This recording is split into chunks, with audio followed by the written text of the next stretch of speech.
Em janeiro deste ano, Francisco Louçã afirmou ao Expresso que Mariana Mortágua há de ser Ministra das Finanças. Voltamos aos papéis. E descrevendo-te como personalidade brilhante e uma economista muito capaz e com muita vontade. Como é que comentas isto? Comento que Francisco Louçã é uma pessoa muito simpática. E simpaticamente cumpririas este papel? Eu não falo em cenários hipotéticos. Acho que ninguém o pode fazer. Mas eu continuo a provocar-te neste aspecto e peço que respondas. Imaginas-te a cumprir um melhor papel do que Mário Centeno, Maria Luísa Albuquerque, Vítor Gaspar, Fernando Teixeira dos Santos, enquanto Ministra das Finanças? Eu não cumpriria, ou seja, nem o Bloco seria governo, nem eu alguma vez pertenceria a um governo que tem que cumprir com as condicionantes que são impostas por Bruxelas e aceites por qualquer um desses ministros que referiu. E, portanto, é um contexto muito diferente aquele em que o Bloco poderia potencialmente chegar ao governo. Já vivi algumas coisas, mas isto tem que ser só o início. Não tenho nenhum remorso em relação a nada, isso é absolutamente fabuloso. A única coisa que me arrependo verdadeiramente é de não ter estado à altura da pessoa que encontrei na minha vida e que a marcou para sempre. O fantasma é: será que sou capaz de voltar a amar como amei? Desculpem lá eu não ter morrido mais jovem e bela. Parece que levam a mal uma pessoa não ter morrido. O meu alimento da vida é a curiosidade. Espero que possa morrer na busca de uma última curiosidade. A vida é assustadora, mas também é uma caixa de surpresas. É a surpresa constante e é isso que nos mantém vivos. A beleza das pequenas coisas. Porque toda a gente tem uma história.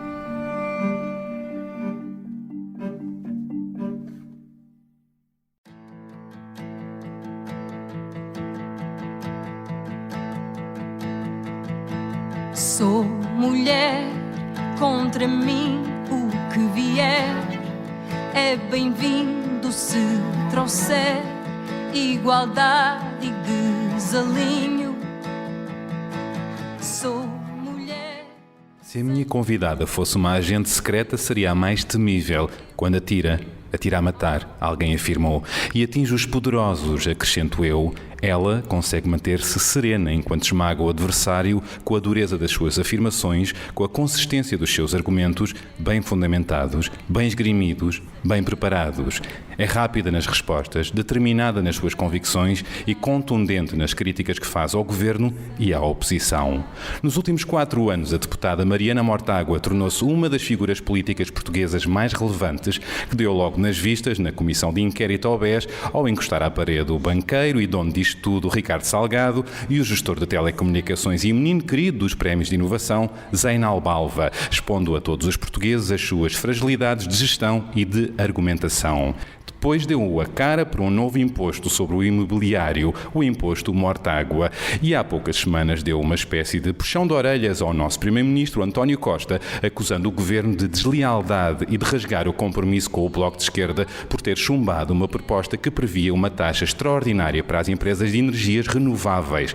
Palavra dada é mesmo palavra honrada, deixou dito preto no branco. Desde aí iniciou-se um novo ciclo da geringonça e uma certa crise no diálogo entre as partes. Será que este acordo à esquerda se vai aguentar por mais 2 anos? E em que moldes?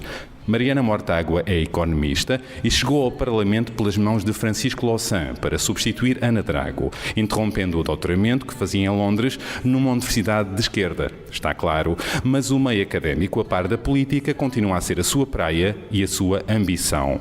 Em entrevista ao Expresso, Louçã apostou que um dia ela virá a ser a nossa Ministra das Finanças. Será? E se isso vier a acontecer, que tipo de Ministra das Finanças será Mariana?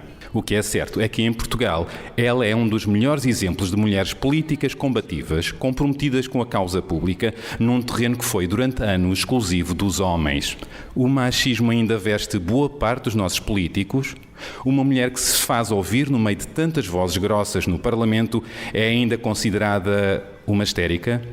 Mas voltemos a Mortágua e aos Mortágua, porque há muito que esta família dá que falar. Mariana é filha de Camilo Mortágua, histórico ativista antissalazarista, revolucionário, membro fundador e operacional da LUAR, um movimento de oposição ao Estado Novo, que participou no assalto ao Santa Maria, no desvio do avião da TAP em 61 e no assalto ao Banco de Portugal de Figueira da Foz.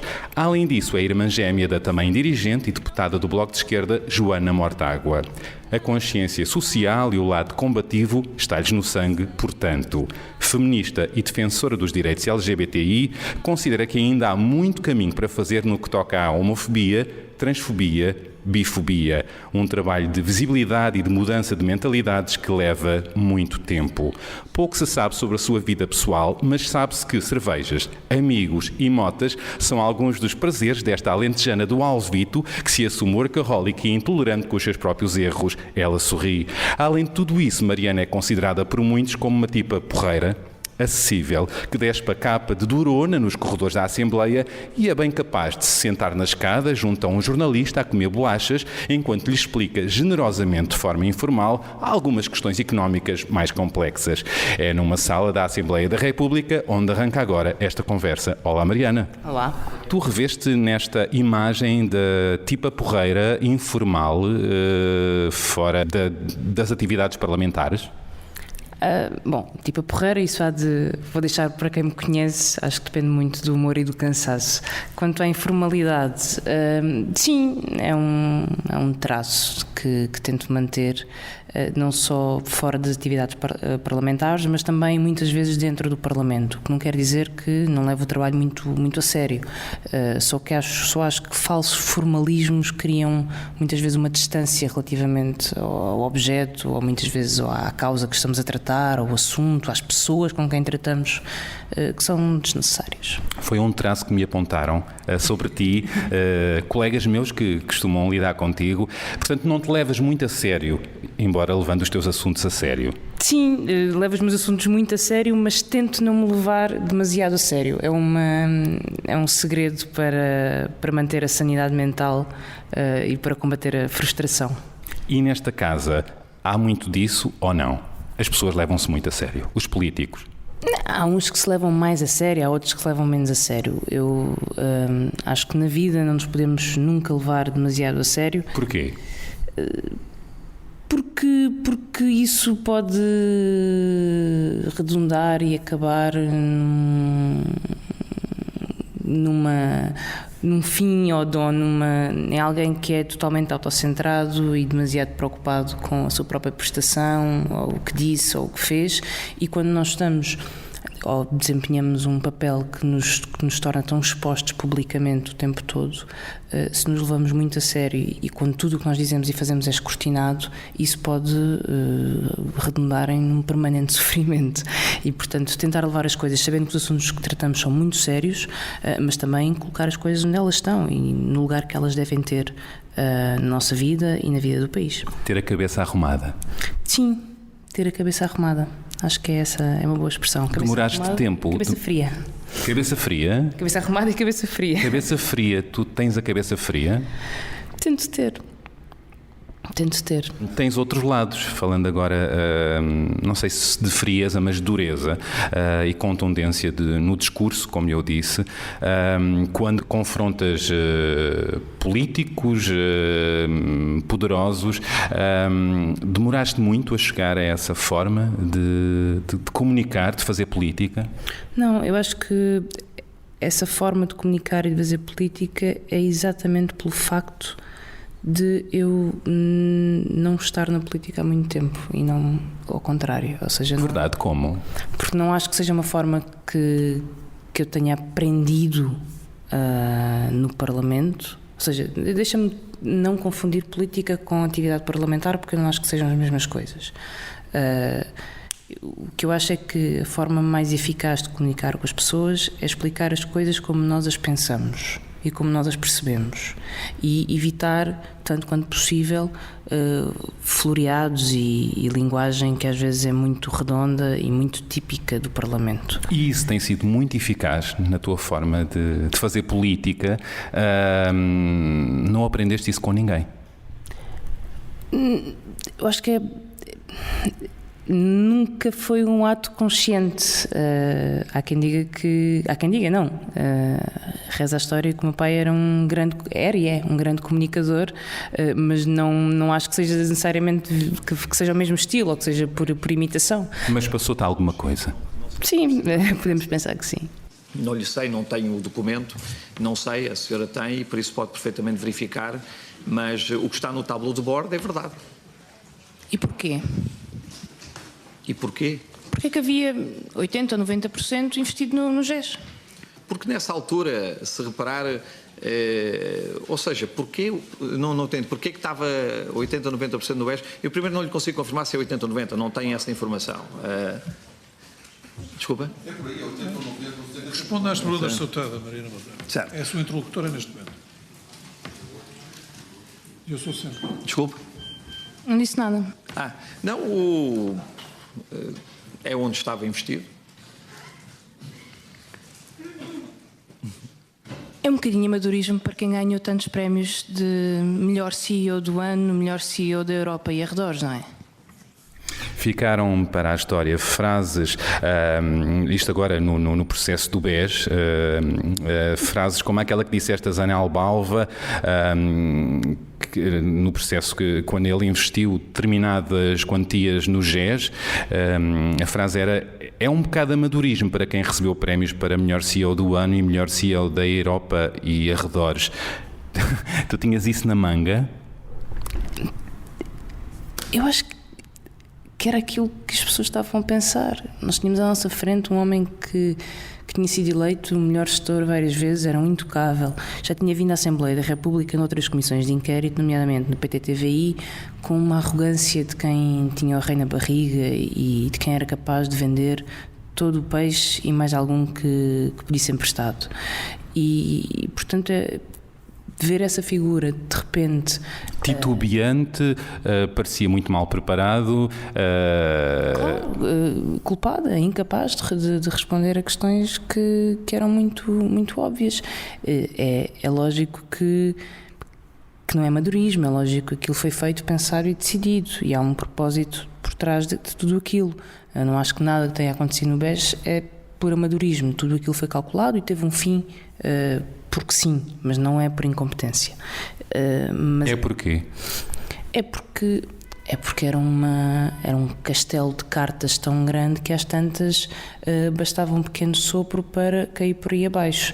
Mas as pessoas que fizeram aquilo não fizeram aquilo por erro. Fizeram porque era a sua estratégia de crescimento através de endividamento e comprando e ganhando alianças através de pagamentos e de relações muito pouco recomendáveis e muito pouco claras. Esquemas. Foi difícil perceber, desconstruir esses esquemas para ti? Esses esquemas foram-se... A Comissão de Inquérito ao BES teve a vantagem de ter muita informação e de já ter alguma informação trabalhada e mastigada por algumas auditorias que já tinham sido feitas. E, portanto, era uma questão de unir alguns pontos e, sobretudo, expor essas conclusões em confronto com as pessoas que por elas eram responsáveis. E, portanto, não acho que tenha sido... Tendo informação disponível... unir os pontos não se torna tão difícil. Difícil muitas vezes é ceder à informação que nos permite tirar essas conclusões. E obviamente não ter uma visão irrealista e idílica da nossa economia e do nosso sistema. Não tinhas? Não tinha, e isso obviamente ajuda-nos a fazer ligações que mais ninguém faz. Estás-me a dizer que não te surpreendeste? Não. É claro que é sempre... Os portugueses surpreenderam-se? Alguns sim. Existe na sociedade portuguesa uma ideia de que isto é tudo um bando de corruptos e ladrões. Isso existe, no geral.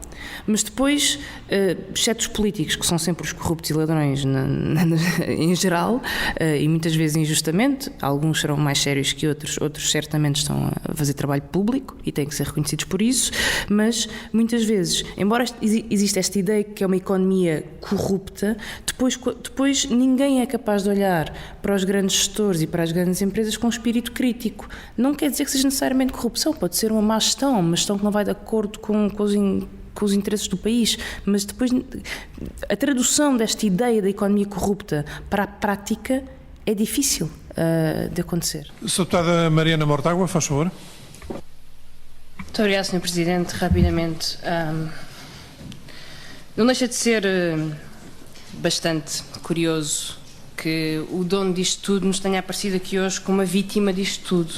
O Dr. Ricardo Salgado quer nos convencer que o seu império ruiu e que o homem à frente do império não teve nada a ver com isso. E isso, como pode entender, é uma versão para nós muito difícil de comprar. Tu chamaste Ricardo Salgado, o tal dono disto tudo, a vítima disto tudo.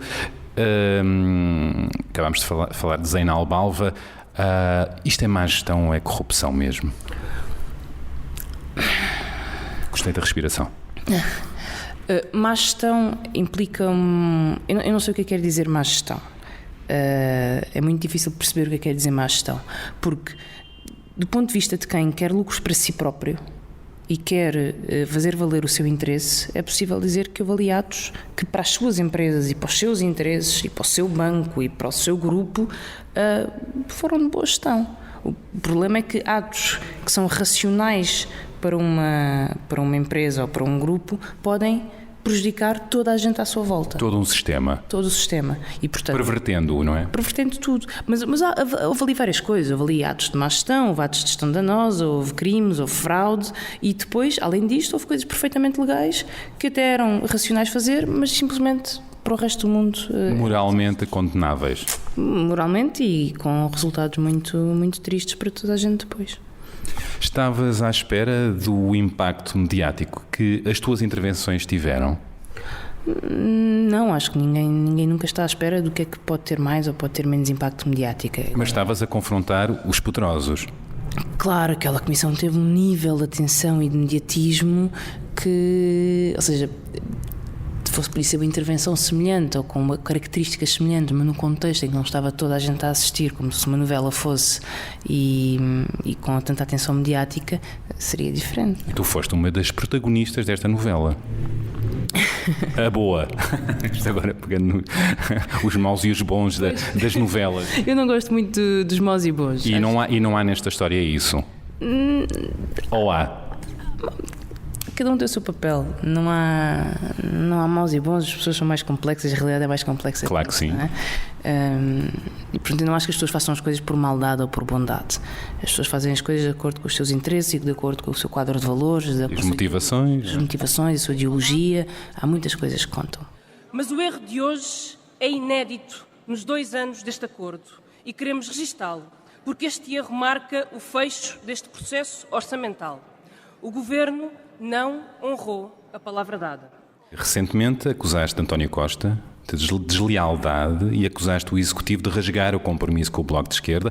Outro momento em que foste protagonista, isto ainda atrás daquela questão do mediatismo, disseste que o Governo não tinha nervos de aço, os nervos de aço necessários, não tinha tomates, portanto seria mais ou menos isso que querias dizer. Não usaria essa expressão porque acho uma expressão machista, mas... Não, eu penso que o que se passou na questão das renováveis foi que, obviamente, ficou muito claro que quando foi necessário ter coragem para enfrentar um lobby que é muito, muito, muito poderoso na economia portuguesa, porque é um lobby e são empresas que há anos têm vivido e lucrado com base em rendas e, portanto, lá está, quando se fala, por exemplo, na tal economia corrupta, na economia protegida pelo Estado, este é o maior exemplo da economia protegida pelo Estado, que é o setor da eletricidade. A EDP é um desses exemplos. E o Governo vergou a esses interesses? E o Governo, quando embora tenha tomado noutras vertentes das rendas medidas para reduzir essas rendas, nesta, que era uma medida expressiva e que ia atingir os interesses destas grandes energias renováveis, de facto não teve nervosidade suficiente e vergou, alterando a sua posição. E isso tinha que ser assinalado, e tinha que ser assinalado com a gravidade correspondente ao momento e àquilo que se estava a passar. Isto ditou uma nova fase da geringonça? Eu tendo... A falta de confiança, tu disseste a palavra dada é a palavra honrada, quando a palavra não é honrada, a relação para a frente não muda? Eu acho que nós temos que ver as coisas no momento sempre em que elas acontecem. É óbvio que até agora nós tínhamos negociado coisas com o Governo e as negociações que tínhamos com o Governo eram assumidas por todo o Governo e não havia volta atrás. Este caso foi particular, houve uma negociação com o Governo e houve uma alteração de posição que já foi explicada. Portanto, acabou um certo estado de graça ou não? Foi um episódio? Eu acho que é um facto e é um episódio que tem que ser relembrado. E que assinalaste. E que tem que ser assinalado, e tem que ser assinalado porque é grave e porque tem que ser relembrado. Não apenas pela mudança de posição, mas pelo que ela significa do ponto de vista político e do ponto de vista da natureza do PS e do seu comprometimento com certo tipo de interesses. E isso é importante, isso tem que ser assinalado, nós não podemos fingir que não aconteceu.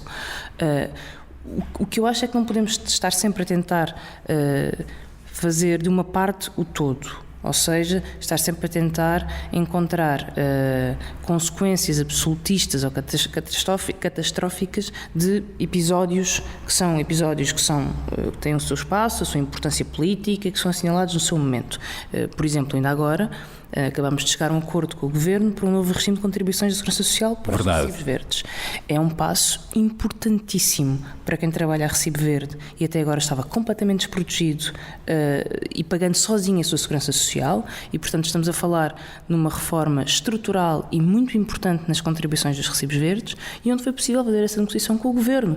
Uma negociação que também teve, às vezes, passos à frente, passos atrás, mais atrasos, menos atrasos, mas foi possível chegar a bom porto. E um sinal de política à esquerda, dirias mesmo? Um sinal de política à esquerda e um sinal de que é possível fazer convergências quando há trabalho nesse sentido e quando há vontade nesse sentido. E o Bloco está completamente disponível para as fazer, tal como estava antes. Esta foi, aliás, a mensagem que quisemos também deixar muito clara.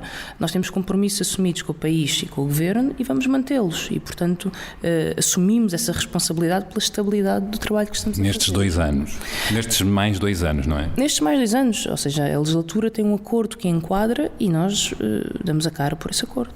Ainda sobre isto, Catarina Martins acaba de afirmar ao Expresso que o PS é permeável aos grandes interesses económicos e que faz parte de um centro político em Portugal que promove a promiscuidade entre os grandes interesses económicos e a decisão política. Entretanto, hoje, o líder parlamentar e presidente do PS, Carlos César, já veio dizer que não aceita a superioridade moral dos aliados do governo. Como é que comentas isto? Eu acho que não se trata de superioridade ou inferioridade moral, nós estamos a falar de uma escada de moralidade, nem de moralismo, nem de bom comportamento. Não foi a única voz, pelo que eu tenho visto, que vos acusa disto. Guardiões da moral. Eu não acho que se trata de uma questão de moralismo. Trata-se de uma questão de higiene no desempenho de cargos públicos e de separação e noção da importância da separação entre o poder político e o poder económico. E há factos a este respeito. Há factos. A nossa história é a nossa história. E nós olhamos, aliás, isso já está documentado em diversos trabalhos, em diversos livros, do que foi a porta giratória entre membros de governos de PS, mas também de PSD e de CDS, e conselhos de administração de grandes empresas em Portugal. Da EDP, dos bancos, do CTT, enfim, de empresas de construção e, em alguns casos, diretamente ministros que saltam de áreas que tutelavam para empresas privadas a atuar nesse setor. Usando a tua expressão, nesse aspecto tem havido pouca higiene nessas relações? Tem havido pouquíssima. O que há em Portugal é uma porta giratória em que o poder político serve o poder económico e o poder económico serve o poder político. Ligado a isto e ao que o Carlos César disse, também se fala de uma certa arrogância no discurso do Bloco de Esquerda. Eu acho que ninguém pode ter a arrogância de achar que não pode ser criticado, sobretudo quando as críticas têm sentido, têm um fundamento. Nós temos posições ideológicas diferentes sobre muitas coisas, temos inclusive visões diferentes sobre a política. Se há um partido ou se há um governo que não atua de uma forma que nós achamos que é mais correta, num sistema político, democrático, aberto, acho que temos o direito e o dever de o criticar. Mas esta expressão... Esta expressão arrogância não vejo aplicada a outras bancadas parlamentares e é dirigida ao Bloco. Percebes a razão? O Bloco é muito, e essa é uma marca nossa, é muito direto, talvez muito eficaz quando tem que fazer essas denúncias e essas críticas. Eu não encaro isso como uma coisa má. Acho que isso é uma das características positivas e uma das mudanças que o Bloco de Esquerda trouxe à política portuguesa foi um aumento do escrutínio sobre o poder político, sobre a atuação do poder político e uma nova forma de fazer política em que não há nenhum tipo de complacência, em que as coisas são ditas com os nomes pelos quais têm que ser ditas e com a força que merecem em cada momento. Depois desta entrevista que a Catarina Martins deu ao Expresso, fiquei com a ideia de que não haverá acordo em 2019 com o PS e o PC. Como é que isso está a ser discutido por dentro? Bom, o acordo que foi feito em 2015 foi feito em circunstâncias muito particulares, por todas as razões, entre elas porque o país estava numa situação de emergência com a Troika e a direita. E havia que afastar Passos Coelho, por exemplo, do poder. A questão, podia ser Passos Coelho ou podia ser outra pessoa, não há nenhuma inimizade pessoal contra Passos Coelho. Havia que afastar do poder uma direita que estava a destruir direitos sociais, a destruir o Estado Social. Uma certa forma de fazer política. Estava de forma muito acelerada a destruir o nosso contrato social, a terraplanar uma série de direitos que depois nós sabemos bem que, é como as privatizações, elas são fáceis de fazer, são muito difíceis de reverter e portanto era necessário travar esse processo de empobrecimento, travar esse processo de austeridade e ter um plano de emergência para recuperar rendimentos. E provou-se que isso era possível, tem sido possível? Tem sido possível, sim. E essas foram as circunstâncias em que este acordo foi feito. O resto são as eleições que decidem. Tu atualmente és líder da bancada do Bloco de Esquerda, estás a substituir o Pedro Filipe Soares, não é? Por pouco tempo. Por pouco tempo, ele está de licença de paternidade. Muita gente aponta-te como a futura líder do Bloco de Esquerda. Tens essa ambição? Vês-te assim? Eu nunca vi a política como um sítio de lugares. Eu quero que o meu projeto político, que é o Bloco de Esquerda, que é aquele em que eu me revejo, cresça e se fortaleça e consiga de facto fazer uma mudança na sociedade na qual eu acredito. E aquilo que eu estou a ver e aquilo que eu acredito ao meu projeto político é que as coisas neste momento estão muito bem representadas. Ou verdade, seja, mas este papel que estás a cumprir com mais protagonismo está-te a dar mais experiência e pode cimentar um lugar no futuro, no Bloco, outro lugar. Eu não quero pensar nisso. O futuro não queres pensar nisso? O futuro é o futuro e eu não penso nisso, não é a minha forma de pensar. O que eu penso agora é como é que eu, enquanto deputada do Bloco de Esquerda, enquanto membro da direção do Bloco, faço um trabalho para ajudar um Bloco que é um projeto coletivo e que tem pessoas a desempenhar várias funções. Eu sinto-me muito bem na função que estou a desempenhar e o que quero é fazê-lo da melhor forma possível para que o Bloco possa, de facto, crescer e representar mais gente. Se fosses convidada para líder do Bloco de Esquerda, aceitarias? O Bloco não funciona por convites. Mas não é um papel que recusarias? Eu não quero, eu já disse, eu não penso na política como lugares, eu penso no Bloco de Esquerda como um projeto coletivo. Eu faço parte da direção de um partido, juntamente com outras pessoas, e em que trabalhamos todos os dias para fazer o melhor trabalho possível. Também, mas cada um tem um papel, um cargo? Toda a gente, todas as pessoas da direção do Bloco dirigem o Bloco coletivamente, e cada uma tem os seus papéis, a sua função, a sua área de intervenção. A minha mais economia, finanças, banca, e é uma área em que e um Parlamento um pouco mais abrangente, mas é uma área em que eu de facto sinto que posso fazer uma diferença e dar um contributo. Estás a chutar esta questão para canto, aceito. Não tenho nada para dizer sobre ela, de facto. Foi Francisco Louçã que te foi buscar para o Parlamento. Isso não é factual. Não é? Não foi Francisco Louçã. Na altura, quem dirigiu o partido era a Catarina Martins e João Semedo, e foram eles que sugeriram a entrada e coordenaram esse processo. E Francisco Louçã não teve papel aqui? Francisco Louçã já não estava na direção do Bloco e, portanto, nessa altura era um militante sem cargos de direção, se não estou em erro. Assinaste 2 livros com ele? Sim, nós temos trabalhado várias vezes e em vários projetos, e tem sido sempre processos muito, muito engraçados, e em que conseguimos sempre descobrir coisas novas e, sobretudo, tentar traduzir ideias mais complexas em coisas de leitura mais corriqueira, e esse trabalho de colaboração sempre foi muito importante. Em janeiro deste ano, Francisco Louçã afirmou ao Expresso que Mariana Mortágua há de ser Ministra das Finanças. Voltamos aos papéis. E descrevendo-te como personalidade brilhante e uma economista muito capaz e com muita vontade. Como é que comentas isto?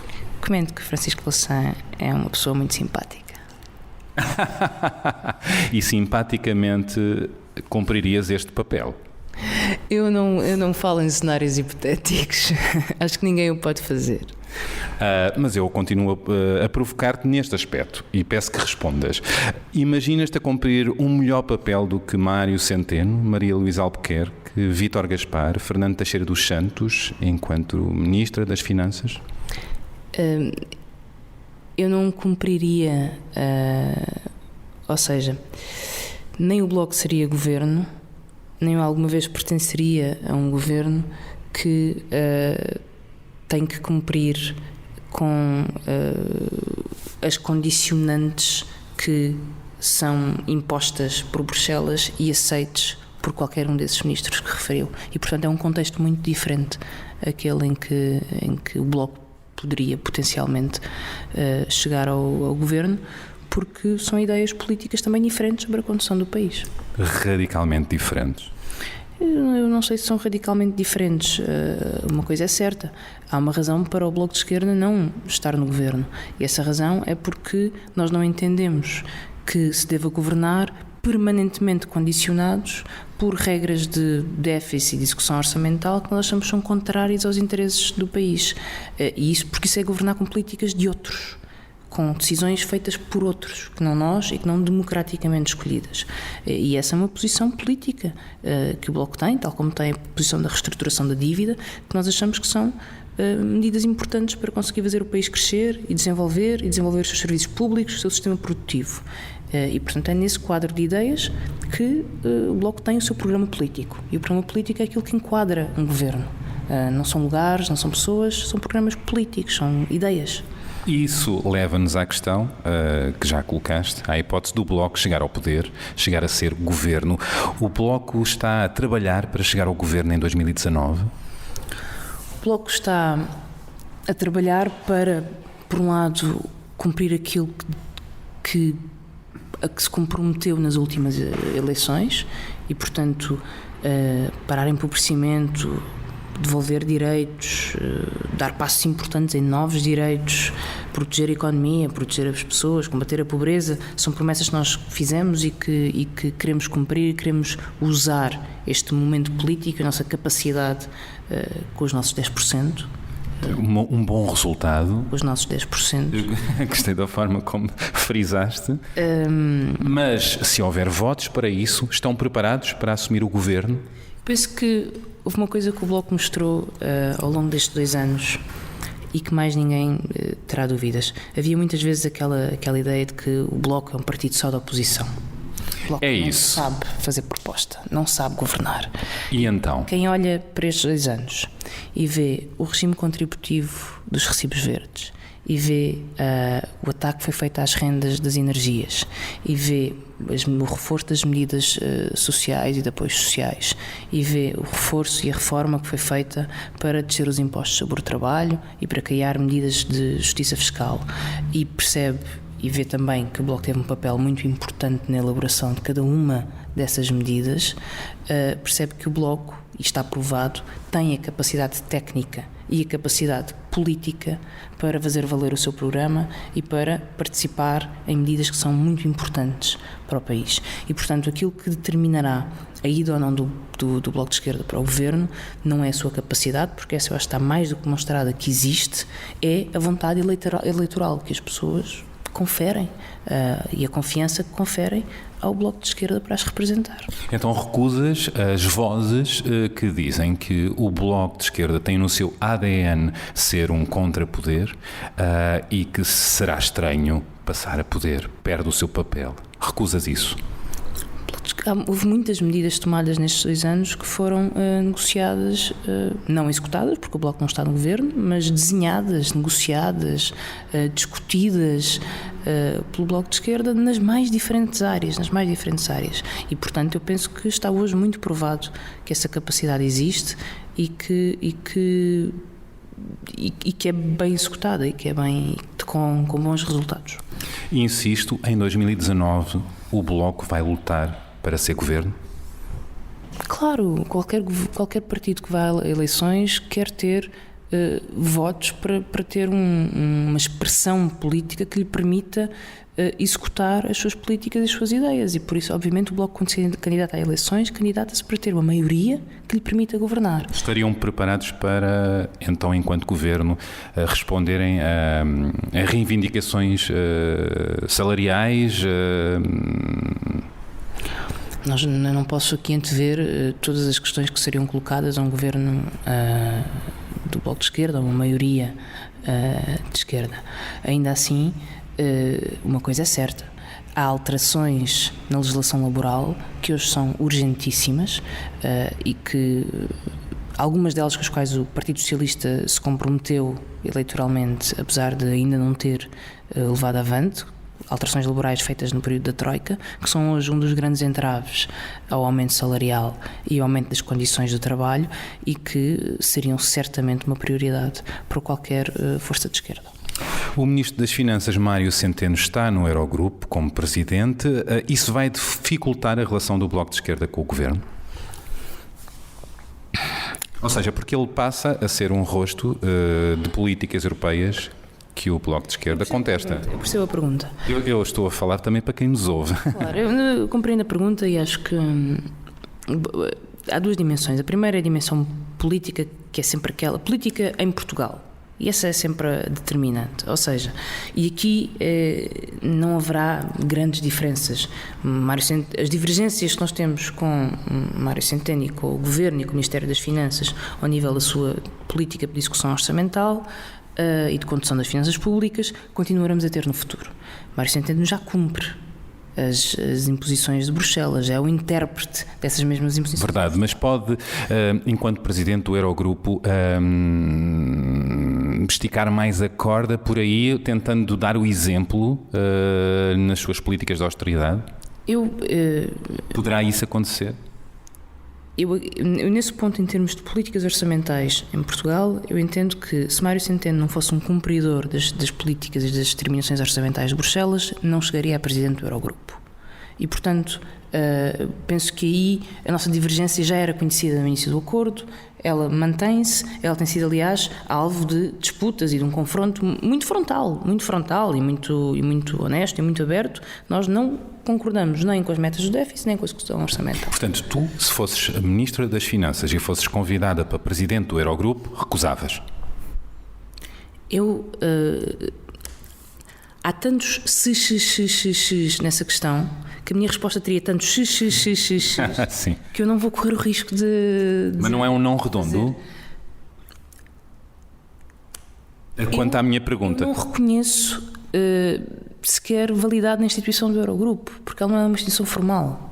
E essa crítica ao Eurogrupo como instituição que não tem reconhecimento nos tratados, que tem demasiado poder para a falta de reconhecimento, de escrutínio e de regras que tem, é uma crítica que nós temos feito não apenas ao Eurogrupo, mas vamos começar por aqui. Também gostaria de falar da Comissão Europeia, que é o órgão que mais manda na Europa e que ninguém elege ninguém. E que são tecnocratas que se autossustentam e autoelegem, apesar de decidir se Portugal vende um banco, se intervenciona um banco, se um banco vai à falência e por aí adiante. Verdade, mas no Eurogrupo, por exemplo, para quem não sabe, é lá que se decidem muitas coisas. Por exemplo, as sanções à Grécia foram também lá discutidas. Não só, foi o Eurogrupo que que expulsou o Ministro das Finanças grego quando a Grécia decidiu que precisava de salvar o país em vez de pagar imediatamente a sua dívida e de impor mais medidas de austeridade. E é por isso que eu acho que do Eurogrupo até hoje têm saído as piores coisas, inclusive do seu anterior presidente, membro de um partido que faz parte da família do Partido Socialista na Holanda, saíram as belas expressões contra Portugal sobre os copos e mulheres. E, portanto, exato. Nunca esperámos nada de bom do Eurogrupo. Eu tenho a certeza que de Mário Centeno, nosso Ministro das Finanças, nunca vamos ouvir ou não esperamos ouvir nenhum tipo de comentário xenófobo ou contra os países do Sul. Não passa pela cabeça que isso possa acontecer. Mas a natureza da política e daquele que é o consenso político a nível europeu não mudou muito desde a crise até hoje, e tal como não mudou a relação de forças na Europa. Quem manda de facto nas políticas europeias é a Alemanha, e se alguém pode fazer frente à Alemanha é a França. São estes dois polos entre os quais a política europeia se decide, e não vai deixar de ser assim. E não vai deixar de ser assim nos próximos anos, não é? Não é de esperar que assim seja. Veremos. Penso que houve uma altura que havia a possibilidade de haver alianças à esquerda na Europa. Hoje em dia essa possibilidade não é o cenário com o qual nos confrontamos. Pelo contrário, aquilo que temos é precisamente, com a falência das políticas europeias, uma extrema-direita a crescer e que se alimenta dessa falência das políticas europeias e do descontentamento das pessoas e usa esse descontentamento contra bodes expiatórios, como os refugiados, imigrantes e por aí adiante. Verdade. Há também vozes, agora, usando a tua expressão extrema-direita, há vozes que apontam o Bloco de Esquerda como extrema-esquerda. O que é que dizes? Quem diz isso é porque quer tentar que as pessoas achem que a extrema-esquerda é igual à extrema-direita. Mas não é. Exato. Mas não é. Porque um programa de extrema-esquerda, ou de esquerda radical, é um programa que quer... tem uma matriz radical, porque quer ir à raiz dos problemas, quer resolver problemas pela raiz, e porque entende que o sistema económico em que nós vivemos tem problemas estruturais que só se resolvem com medidas radicais de alteração do funcionamento do próprio sistema económico, dos mercados financeiros.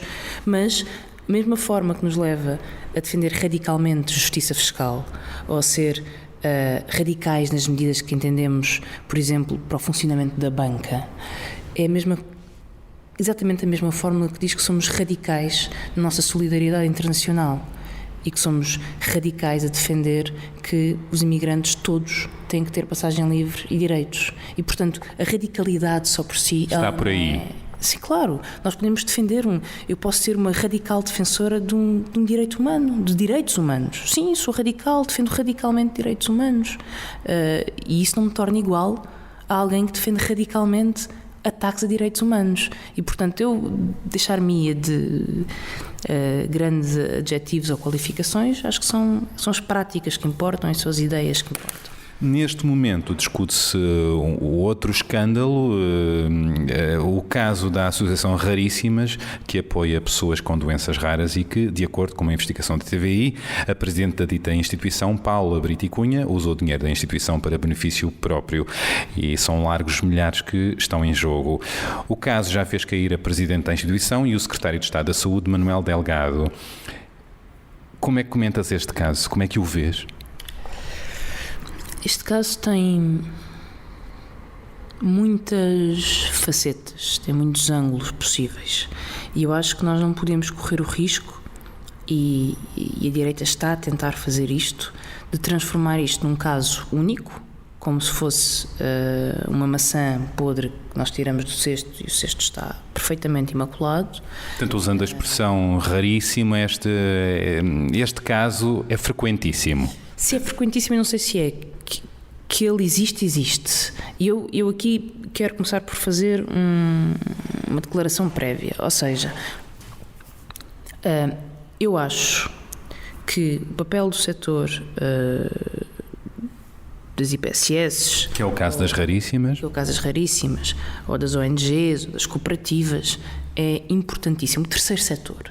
É um papel que onde o governo não está, ou está colocando dinheiro, mas... O terceiro setor é um setor que nem é empresarial e, portanto, não tem fins lucrativos, nem é público, é um setor privado sem fins lucrativos. Ele está previsto constitucionalmente e tem um papel importante na organização das pessoas e tem um papel importante no fornecimento de respostas comunitárias e à sociedade.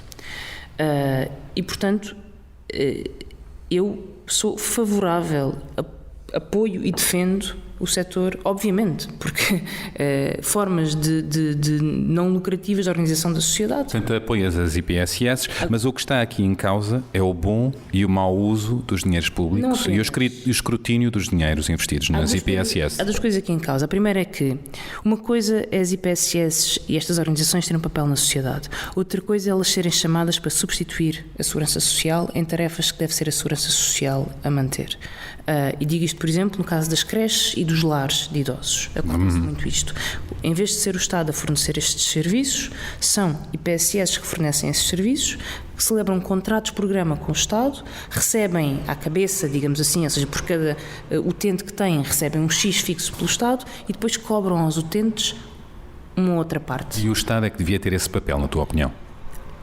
Sim, o Estado é que devia ter esse papel, porque por vários motivos. Ou seja, o Estado é escrutinado. As contas públicas, nós podemos depois, a posteriori, dizer se são bem ou mal geridas, mas há um Parlamento que funciona todos os dias para escrutinar cada ponto da atividade do Estado. O orçamento do Estado é escrutinado, a execução orçamental é conhecida a cada mês. Cada contratação que o Estado faz vai para uma base pública que diz a quem é que contratou e pelo valor que contratou. Mas todos os anos o Estado entrega 2 mil milhões de euros a instituições sem fins lucrativos que não têm este nível de escrutínio. E por isso é possível estes casos, como o caso da Raríssimas, acontecer.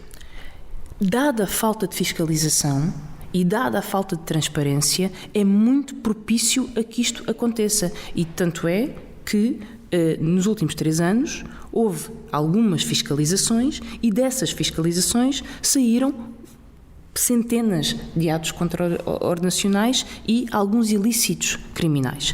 No caso das Raríssimas, fala-se, os valores não são muito certos, mas fala-se de 4 milhões, 6 milhões que o Estado colocou nesta IPSS. Fala-se de promiscuidade, de deslumbramento, de corrupção. Como é que olhas? Eu acho que exatamente isso que pode acontecer. Ou seja, a Raríssimas é um exemplo do que é que pode acontecer quando há muito dinheiro envolvido e não há escrutínio envolvido. 2 mil milhões em todo este setor é muito dinheiro, fora todos os benefícios fiscais que estas IPSS têm, que são muitos, estão evidentes quase todos os impostos. E, portanto, é muito dinheiro com muito pouco escrutínio. O que é que pode acontecer?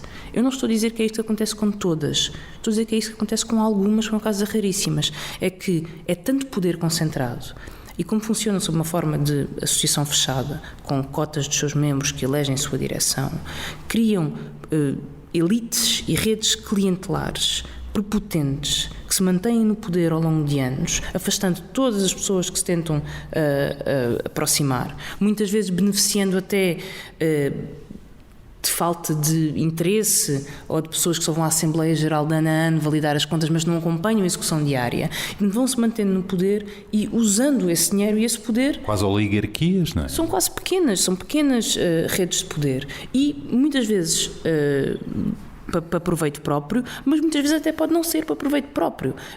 Por exemplo, na sequência deste caso, fui pesquisar algumas notícias. Há muitos casos de acusações do Ministério Público a IPSS sobre má gestão de fundos. Isto não é caso único, existem e já foram sendo noticiadas. E há um caso, por exemplo, em que se fala de um lar em que membros da direção foram acusados, eu não quero dizer se é verdade ou se é falso, vou dizer que é a acusação que eu li, de pedirem dinheiro a pessoas idosas para terem um lugar no lar. E quem vive nas pequenas zonas deste país sabe como uma contribuição para o lar pode ajudar a subir na lista de espera. Sabe, porque esse poder está. A cunha, estamos a falar de Portugal, não é? Não é só, o país das cunhas continua a ser. Não é só a cunha, é muitas vezes a contribuição monetária. E a direção desse lar defendia-se dizendo, mas essa contribuição ficava na esfera do lar. Ou seja, o dinheiro não era metido ao bolso, não era apropriado. Mas eu não acho que seja correto. Um lar deveria ser um serviço público. Ter favorecimentos com dinheiro. Ter favorecimentos consoante as pessoas pagam mais ou pagam menos para esse lar. Agora, nenhum setor pode estar acima de críticas nem acima de escrutínio. Nenhum. Verdade. Mesmo o mais bem intencionado. E, sob a capa destas boas intenções, criou-se uma relação muito próxima também entre governos e IPSS e membros do governo. Por exemplo, já percebemos isso, os deputados têm um estatuto que os impede, por incompatibilidade, de trabalhar numa série de empresas e de setores empresariais, mas não estão impedidos de trabalhar ou de colaborar ou de pertencer a órgãos sociais de IPSS. E obviamente que em alguns casos não faz sentido proibir um deputado de participar numa ONG que faz um trabalho super meritório. Mas noutros casos, estas IPSS têm muito poder e têm muito dinheiro para gerir. E esta é a discussão que nós temos que fazer, com base neste caso em particular, sem diabolizar ninguém. É isso que o Bloco disse. Este é um caso que deve servir para discutir isto. Sim, e discutir sem ter a permanente ameaça e o permanente tabu de não se poder discutir associações que dão respostas sociais e têm um trabalho meritório. Ninguém põe em causa as associações que têm trabalho meritório. Mas como este caso, não é? Claro, aqui neste caso então dá para perceber isso. A associação tem um trabalho meritório, mas tem uma gestão que, porque isso foi facilitado pelas regras de financiamento público e de falta de escrutínio... Não se justifica tudo, não é? Quer dizer, é isso, as boas intenções não podem ser argumento para falta de escrutínio e falta de rigor. Estamos a chegar ao final do ano, faz-se o balanço do país, fala-se da falência do Estado, do Governo, os incêndios pedrogam em Tancos, Legionela, mas foquemos-nos, por exemplo, nos incêndios. O país está de luto, 110 pessoas morreram e uma das coisas que foram notadas foi António Costa, como se dirigiu ao país, e foi Marcelo, o nosso presidente, que teve um papel e um discurso mais próximo dos portugueses. Portanto, o António Costa mostrou-se frio e parece consensual que não esteve tão bem a gerir esta situação. Como é que comentas? António Costa e Marcelo Rebelo de Sousa têm funções muito diferentes. António Costa estava à frente do governo que geriu uma catástrofe e cometeu erros. O governo cometeu erros de coordenação, erros de comunicação, erros de resposta, cometeu esses erros, mas tem uma função que é muito diferente de acompanhamento e tomada de decisão da do Presidente da República, que cumpriu a sua função, que era estar perto das populações e criar esse sentimento de proximidade e de proteção. Eu acho que fez-o bem, mas são funções que não são equiparáveis. Nesse momento, a função do Presidente da República não era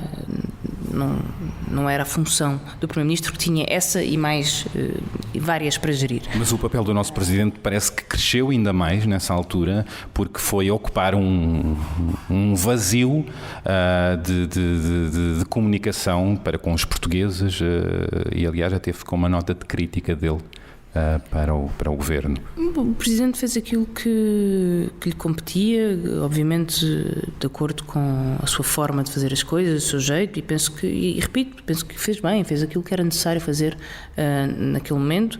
Foi uma catástrofe de uma gravidade inimaginável. uma catástrofe. Que marcou o ano. Que marcou o ano e marcou a vida das pessoas, marcou a vida de muitas pessoas para sempre. Verdade para sempre. E a vida do país também. E eu acho que também aqui é uma catástrofe com muitas vertentes e muitas facetas.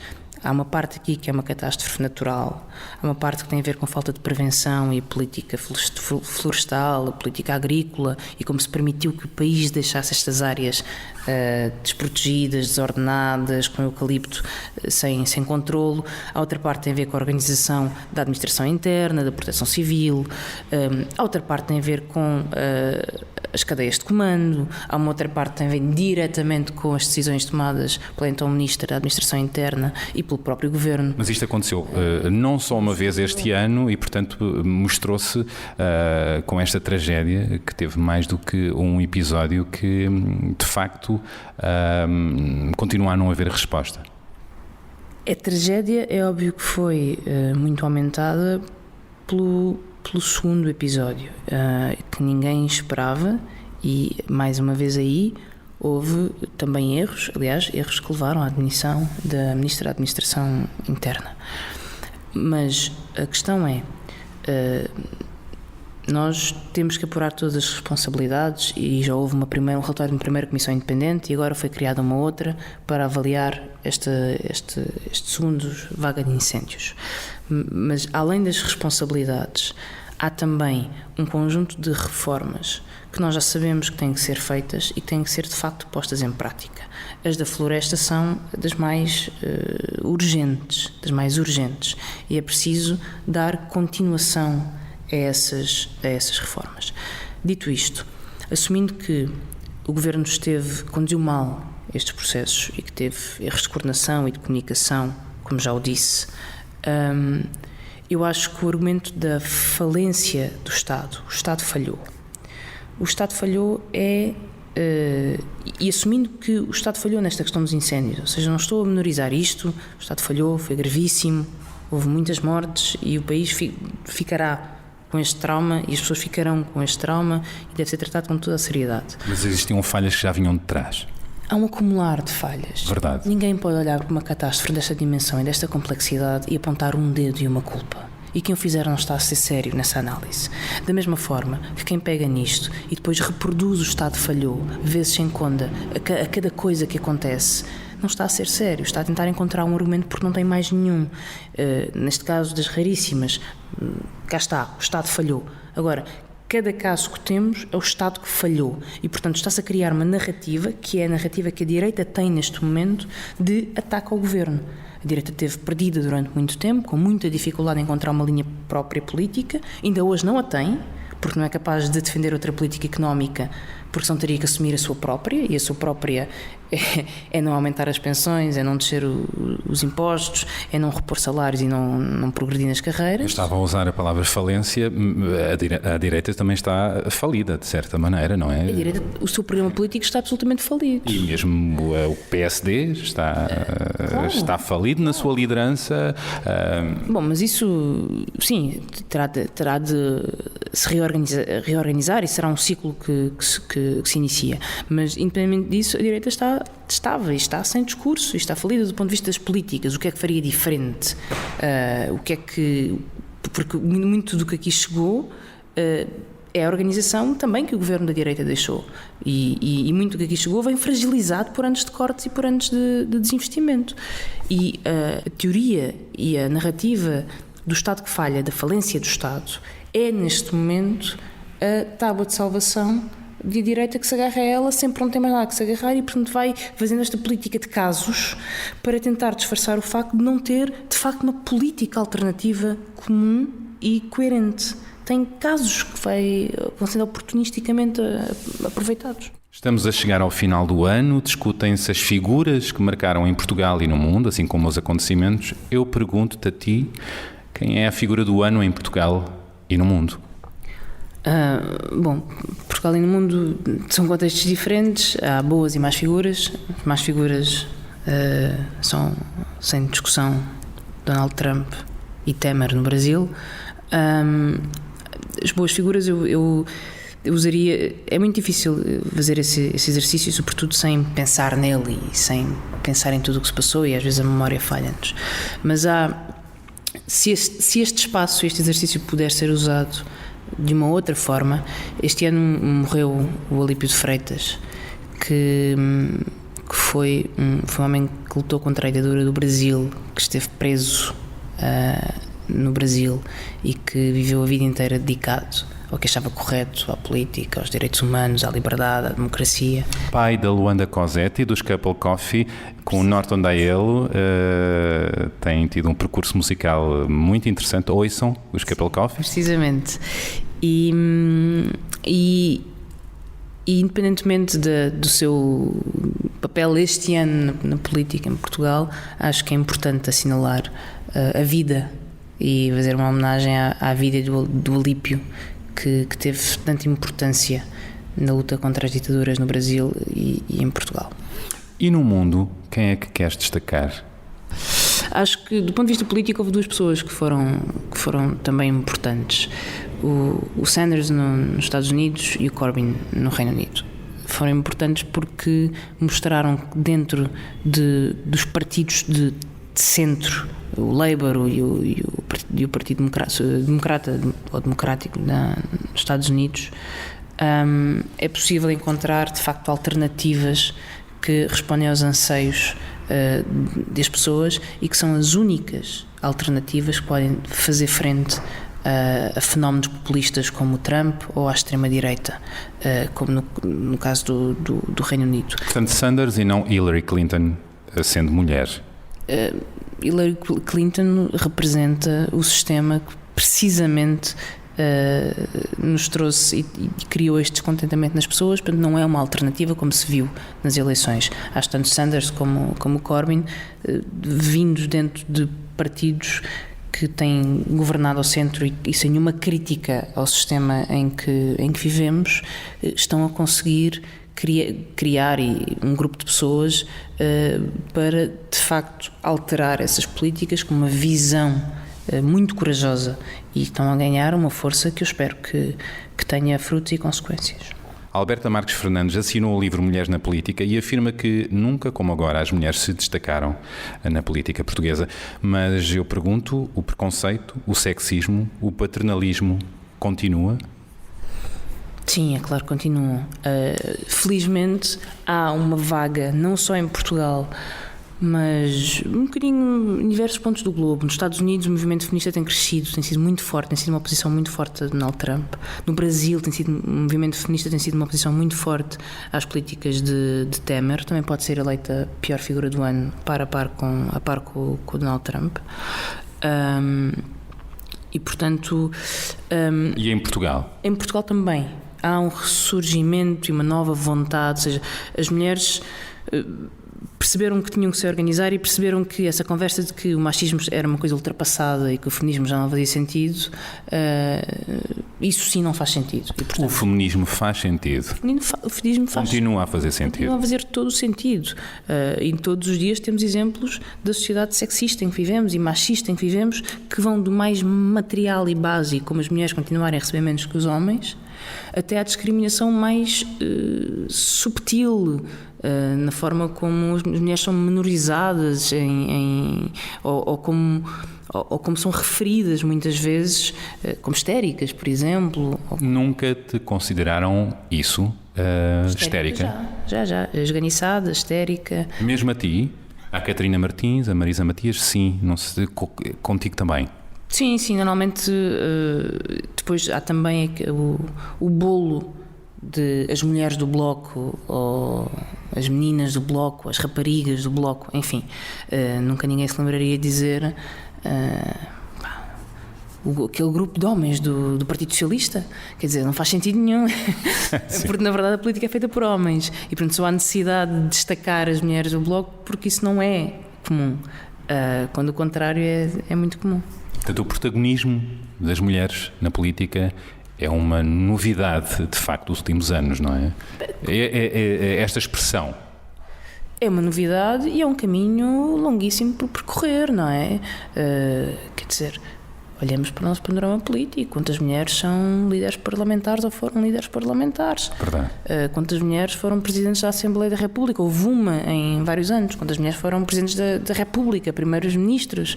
E, portanto, tendo em conta que há 50% de homens e 50% de mulheres, todos estes cargos, ou líderes de partido, nós lembramos-nos pelo nome de todas as mulheres que desempenharam estas funções. Tu, enquanto deputada, tens sido, de uma forma ou de outra, vítima de sexismo, machismo, ou nem tanto? Esse sexismo está presente, ou seja, ele não é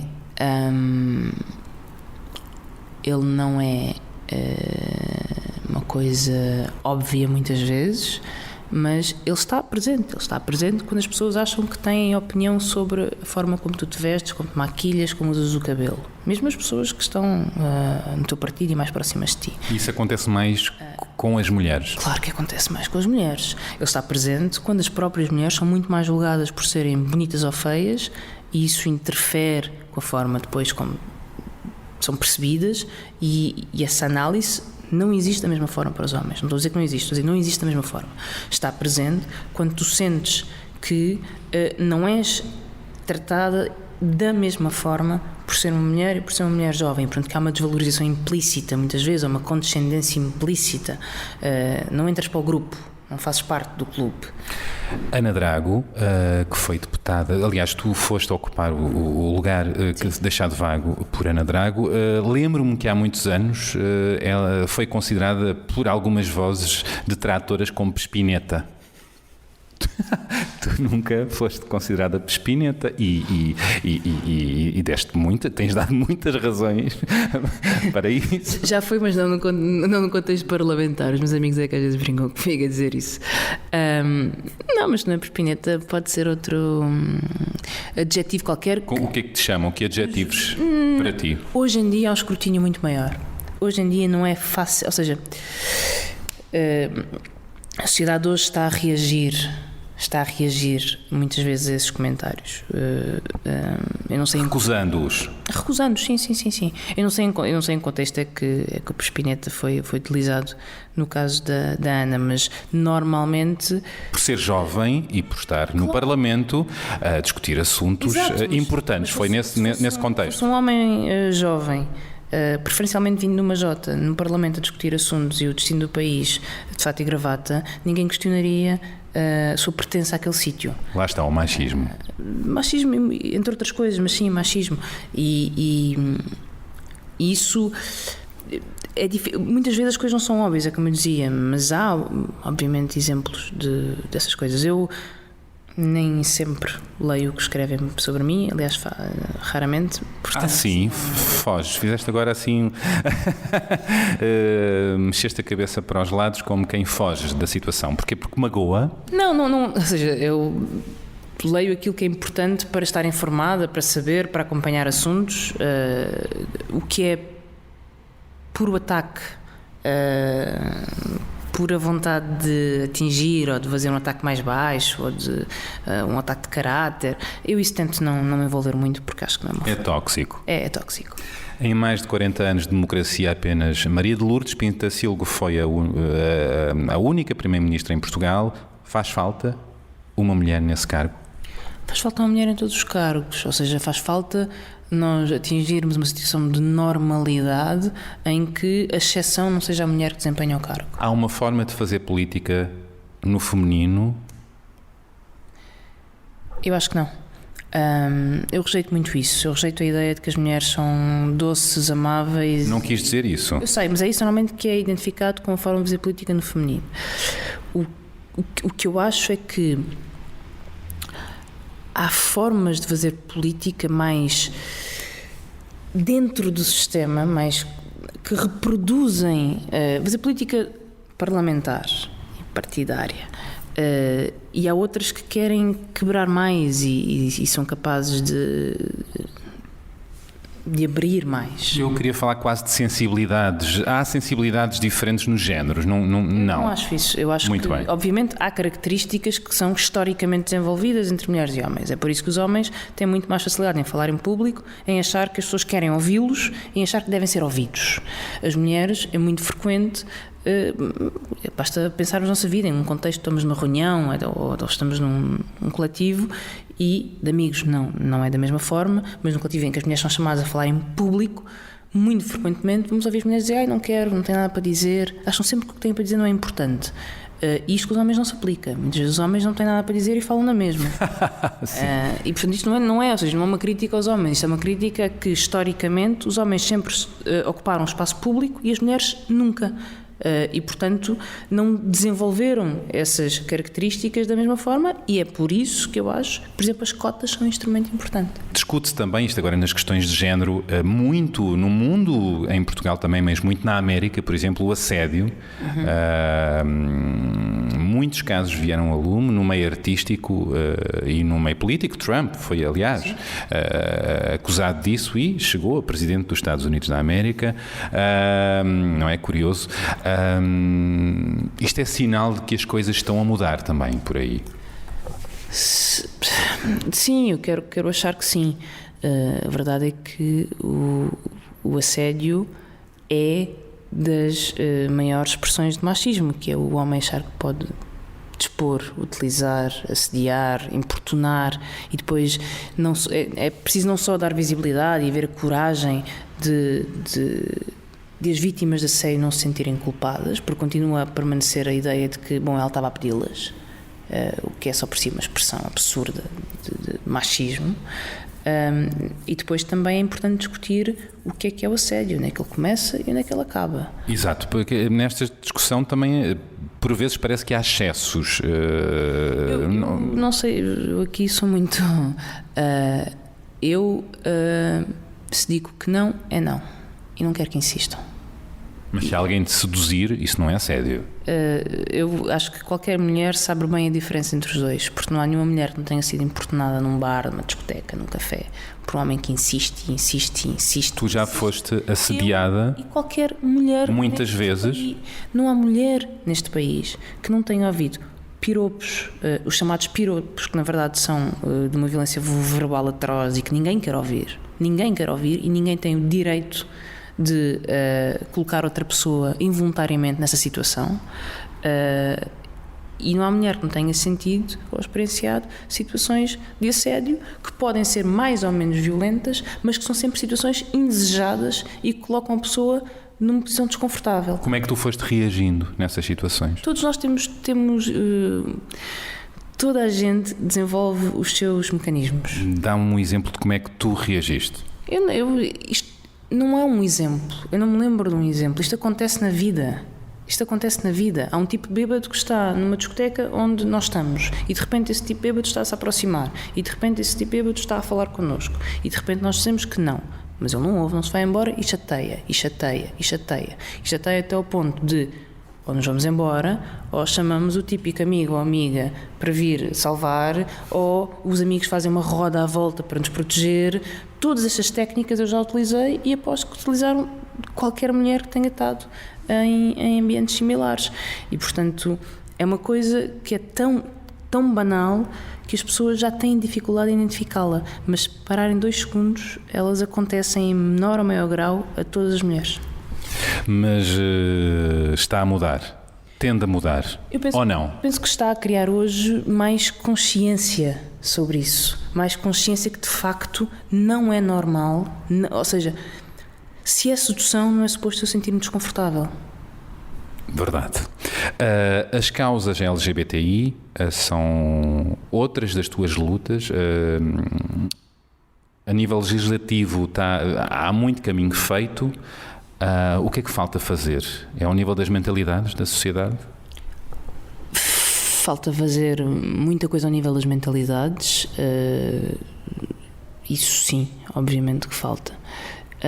Eu li no livro da Alberta Marques Fernandes que tu disseste que o que falta mais é acabar a homofobia, a transfobia, não é? A bifobia, como eu disse há pouco. Claro, falta dar visibilidade, falta criar, eu não gosto da palavra normalidade, mas desmistificação. Quanto a isso, deixa-me pegar um ponto. A Secretária de Estado da Modernização Administrativa, nome pomposo, a Graça Fonseca, foi a primeira governante a fazer o seu coming out e porque disse as leis só por si não mudam mentalidades. Faz falta esse coming out de governantes, quase como para ir em conta à tua ideia de normalizar, de servir de referência? Claro, faz sempre falta. É um ato sempre muito corajoso e é um ato que muda coisas, ter referências, ter exemplos. É um ato de ativismo e de militância que é um ato importante e que serve para mudar mentalidades. O que não quer dizer, e acho que a Graça teve toda a razão ao dizer que não são apenas as leis que mudam as mentalidades, embora se em alguns países as leis vieram atrás da mentalidade, eu acho que em Portugal as leis muitas vezes vieram à frente da mentalidade e contribuíram muito para alterar essas mentalidades. O teu lado privado é pouco conhecido, escolha tua. Que primeiras memórias tens da tua infância no Alvito? As primeiras memórias que eu tenho da minha é de andar a rastejar pelo chão. Como todas as crianças, mas neste caso no campo mais rastejar mais. Havia duas partes. A minha casa, quando eu cresci, o chão era de cimento, pintado com uma tinta vermelha, porque só houve capacidade para pôr outro chão depois.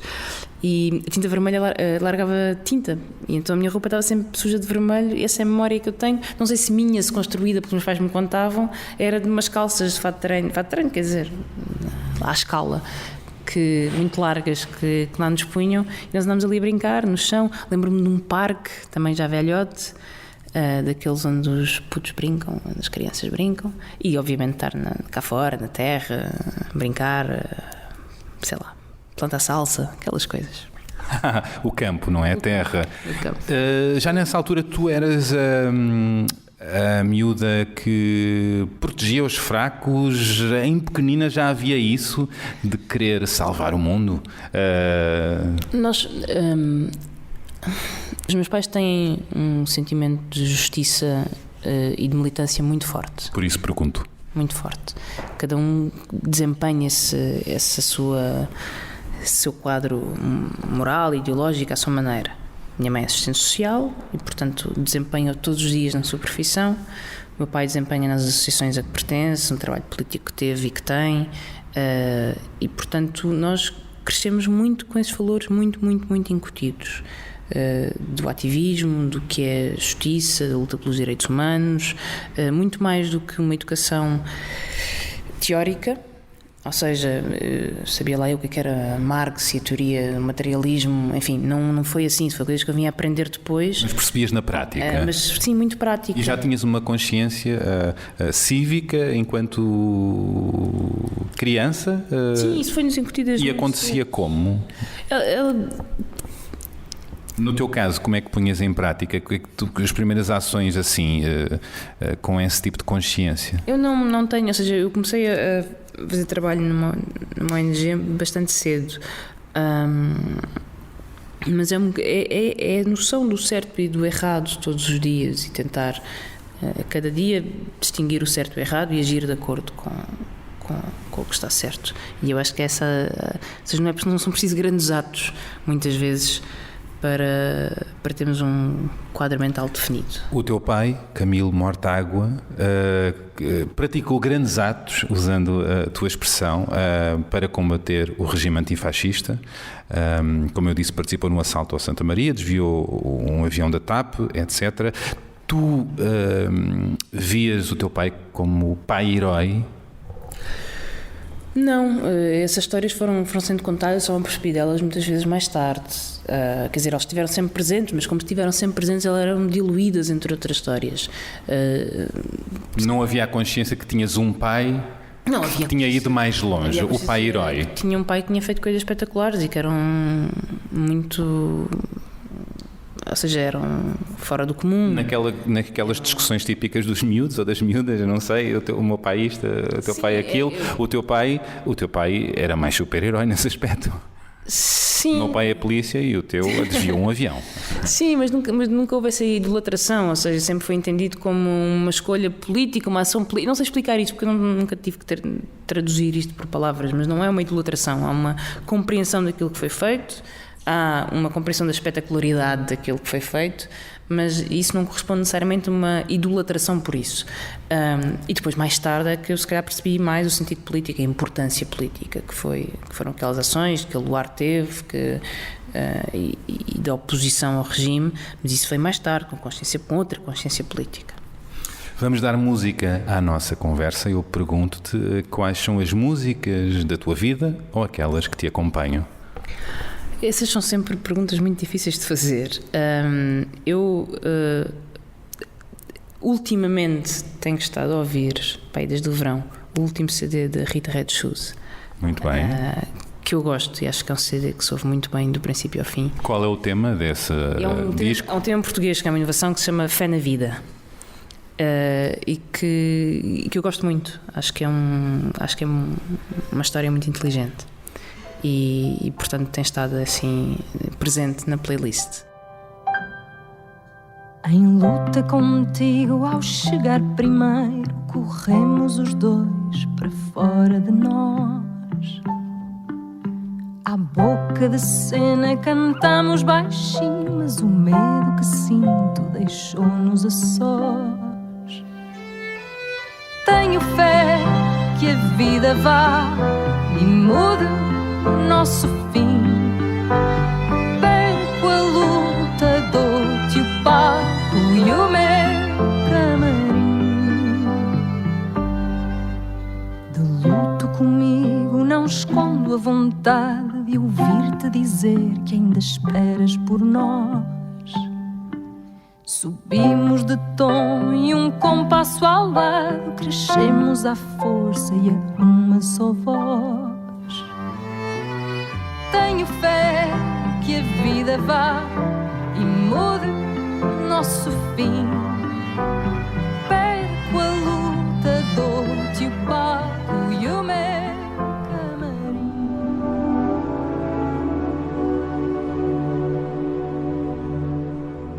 Há um outro tema, esse mais não tanto de agora, mas que me tem acompanhado ao longo dos últimos anos, que é uma música chamada The Lark Ascending, que é de um compositor britânico de música clássica chamado Ralph Vaughan Williams, ou Vaughan Williams, nunca sabe muito bem como é que isto se pronuncia, é uma composição escrita na Primeira Guerra Mundial. Saiu em 1921, tem uma versão de uma violinista que eu gosto muito, que se chama Janine Jansen, e que toca outras coisas que eu gosto muito, mas esta aqui eu escolhi porque há quem diga que foi escrita a ver tropas que saíam para a Primeira Guerra Mundial. Acho que essa história, entretanto, foi desfeita e assumiu-se que é uma coisa mais de campo, mais... não vês esse lado monumental, vês esse lado mais rural? Eu nunca... sim, acho que se sente esse lado rural. Eu quando preciso de acalmar e de relaxar um bocado e de pôr pés na terra, acho que é sempre uma boa banda sonora.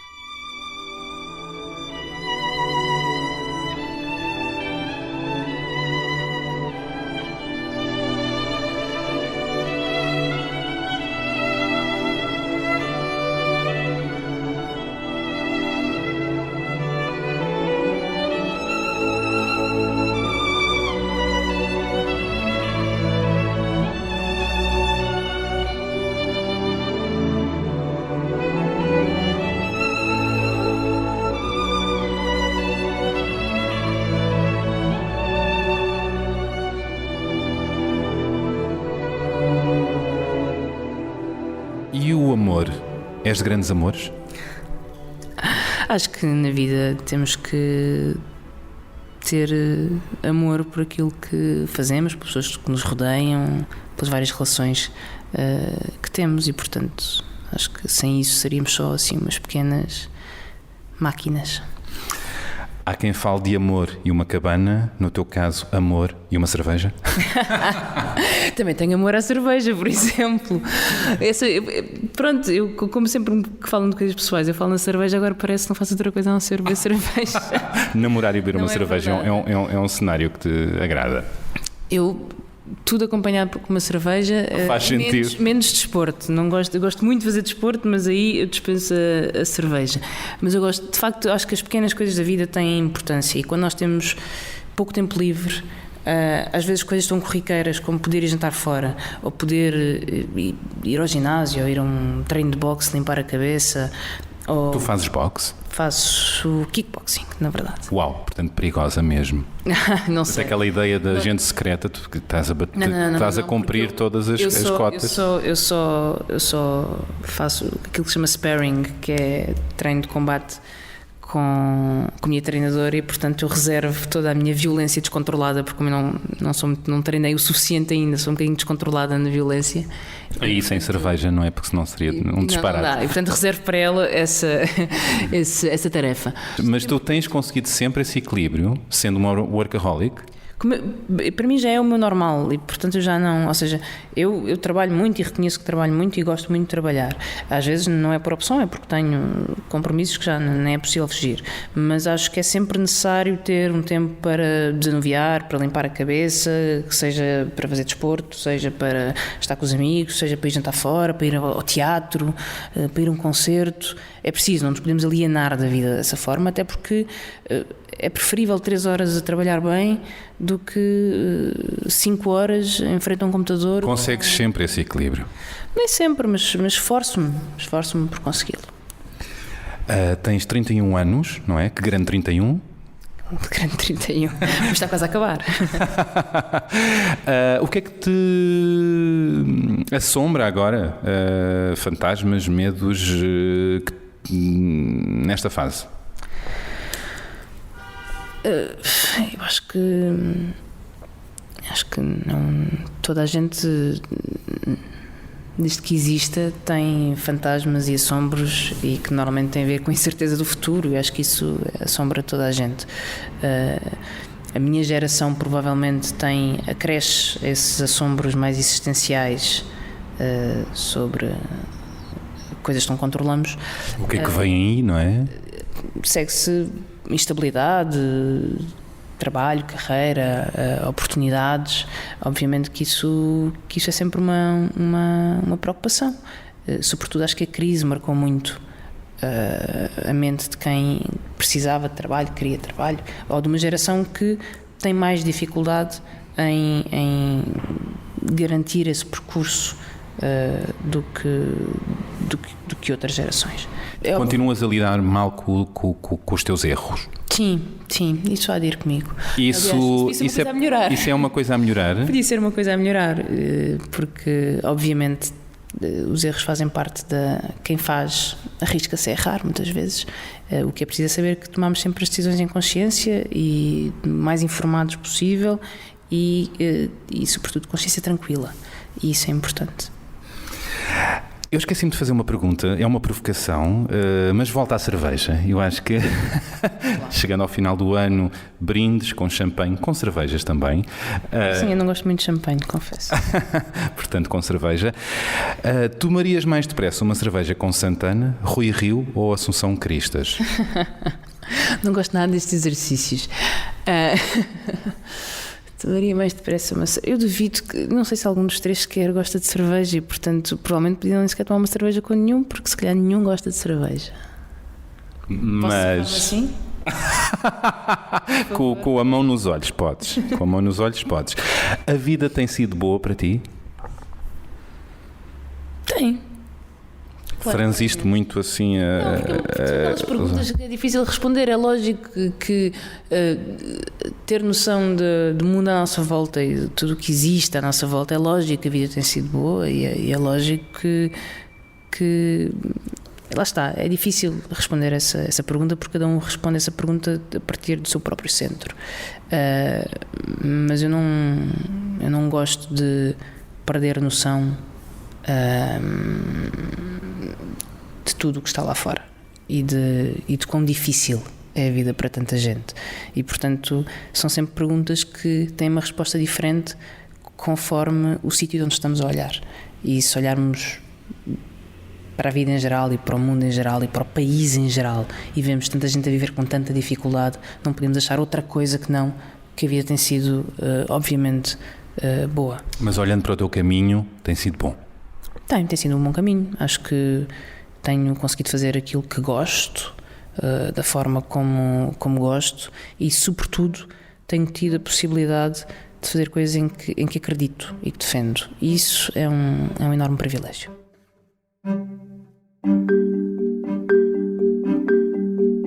E foi assim, com boa música, muita política, muita cerveja também, uma nota sobre o amor e um olhar crítico para o país e o mundo, que acabou esta conversa com a deputada do Bloco de Esquerda, Mariana Mortágua, que acabou por revelar outros lados de si já perto do final deste episódio. Convém dizer, como nota de bastidores, que esta conversa foi gravada perto da hora do jantar e que estávamos ambos particularmente cansados.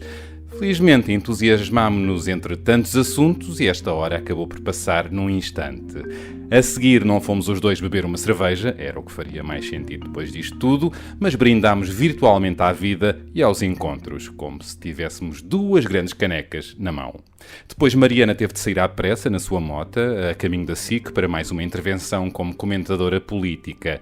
A política à esquerda, a política das causas sociais e dos direitos humanos de que se orgulha e acredita.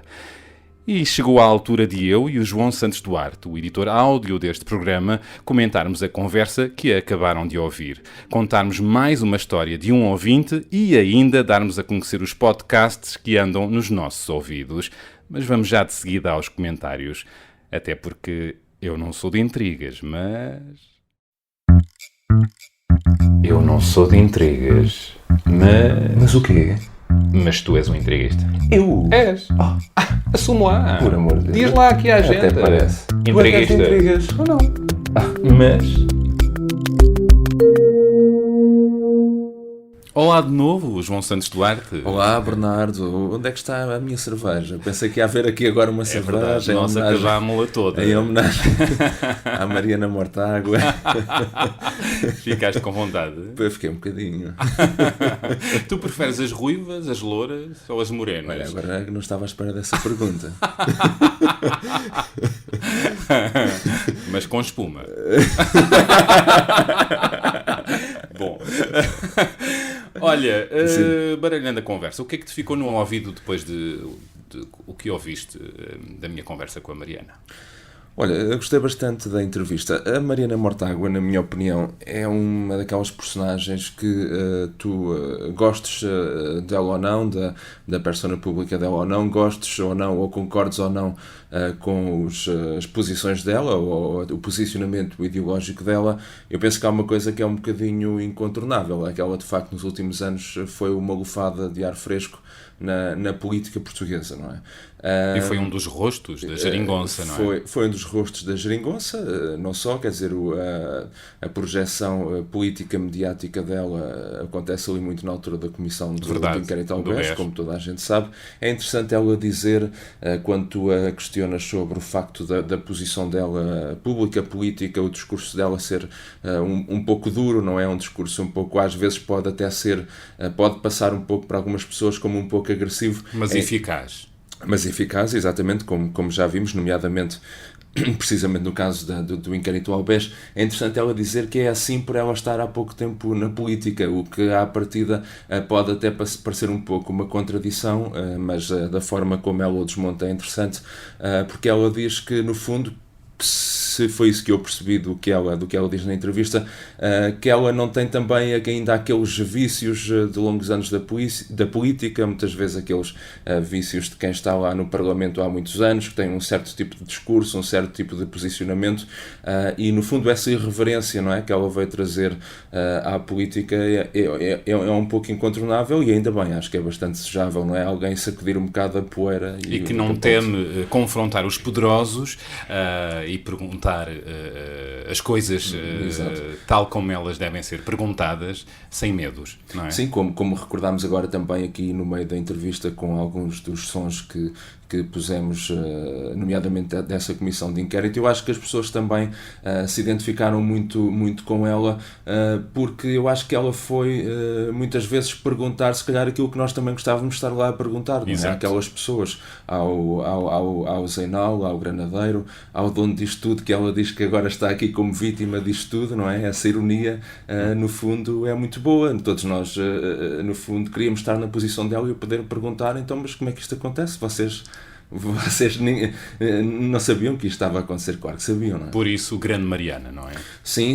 E outra coisa, também Grande Mariana, e eu não sei se há muitas pessoas que com 30 anos tenham o nome no imposto, não é? O imposto de mortágua.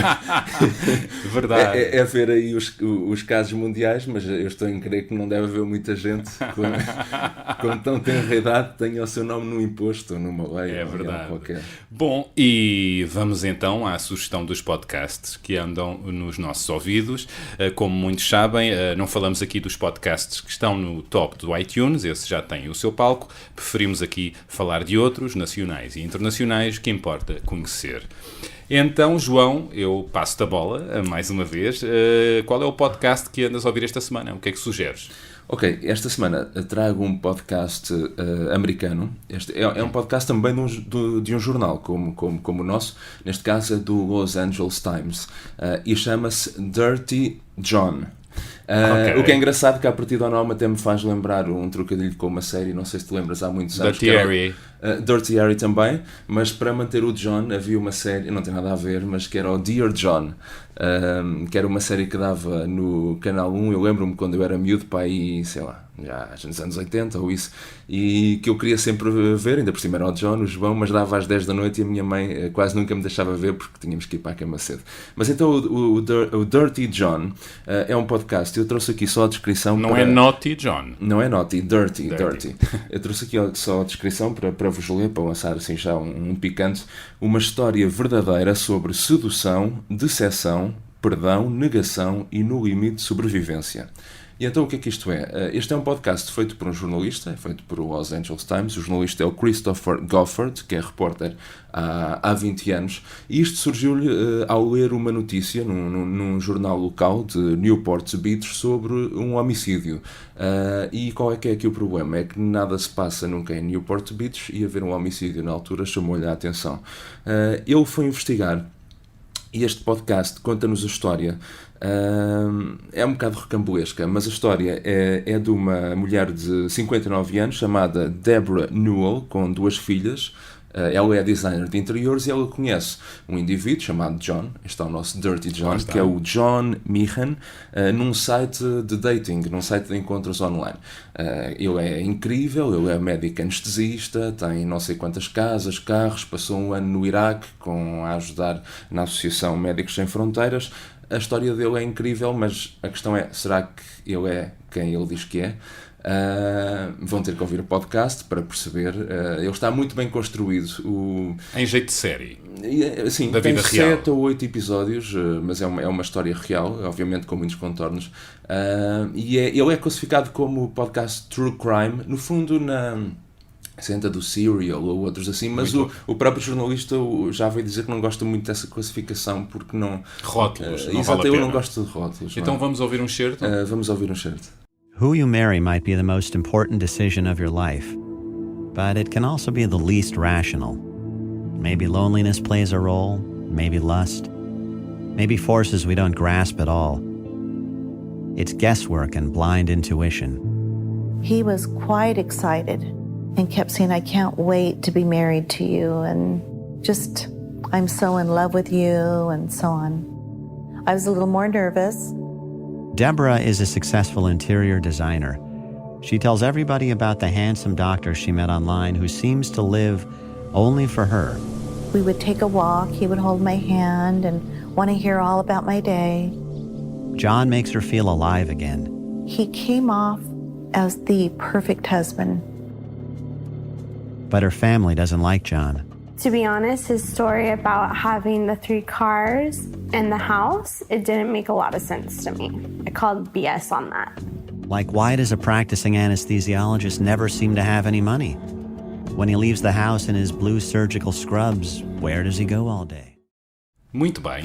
Aqui está, pronto, é pena que não possamos ouvir mais. Este é um excerto do, nem é bem do primeiro episódio, é do teaser do podcast, mas eu acho que é o suficiente já para nos lançar aqui alguma curiosidade e mistério. E conhecer um pouco desta história e desta terra, não é? Onde acontecem coisas. Exatamente.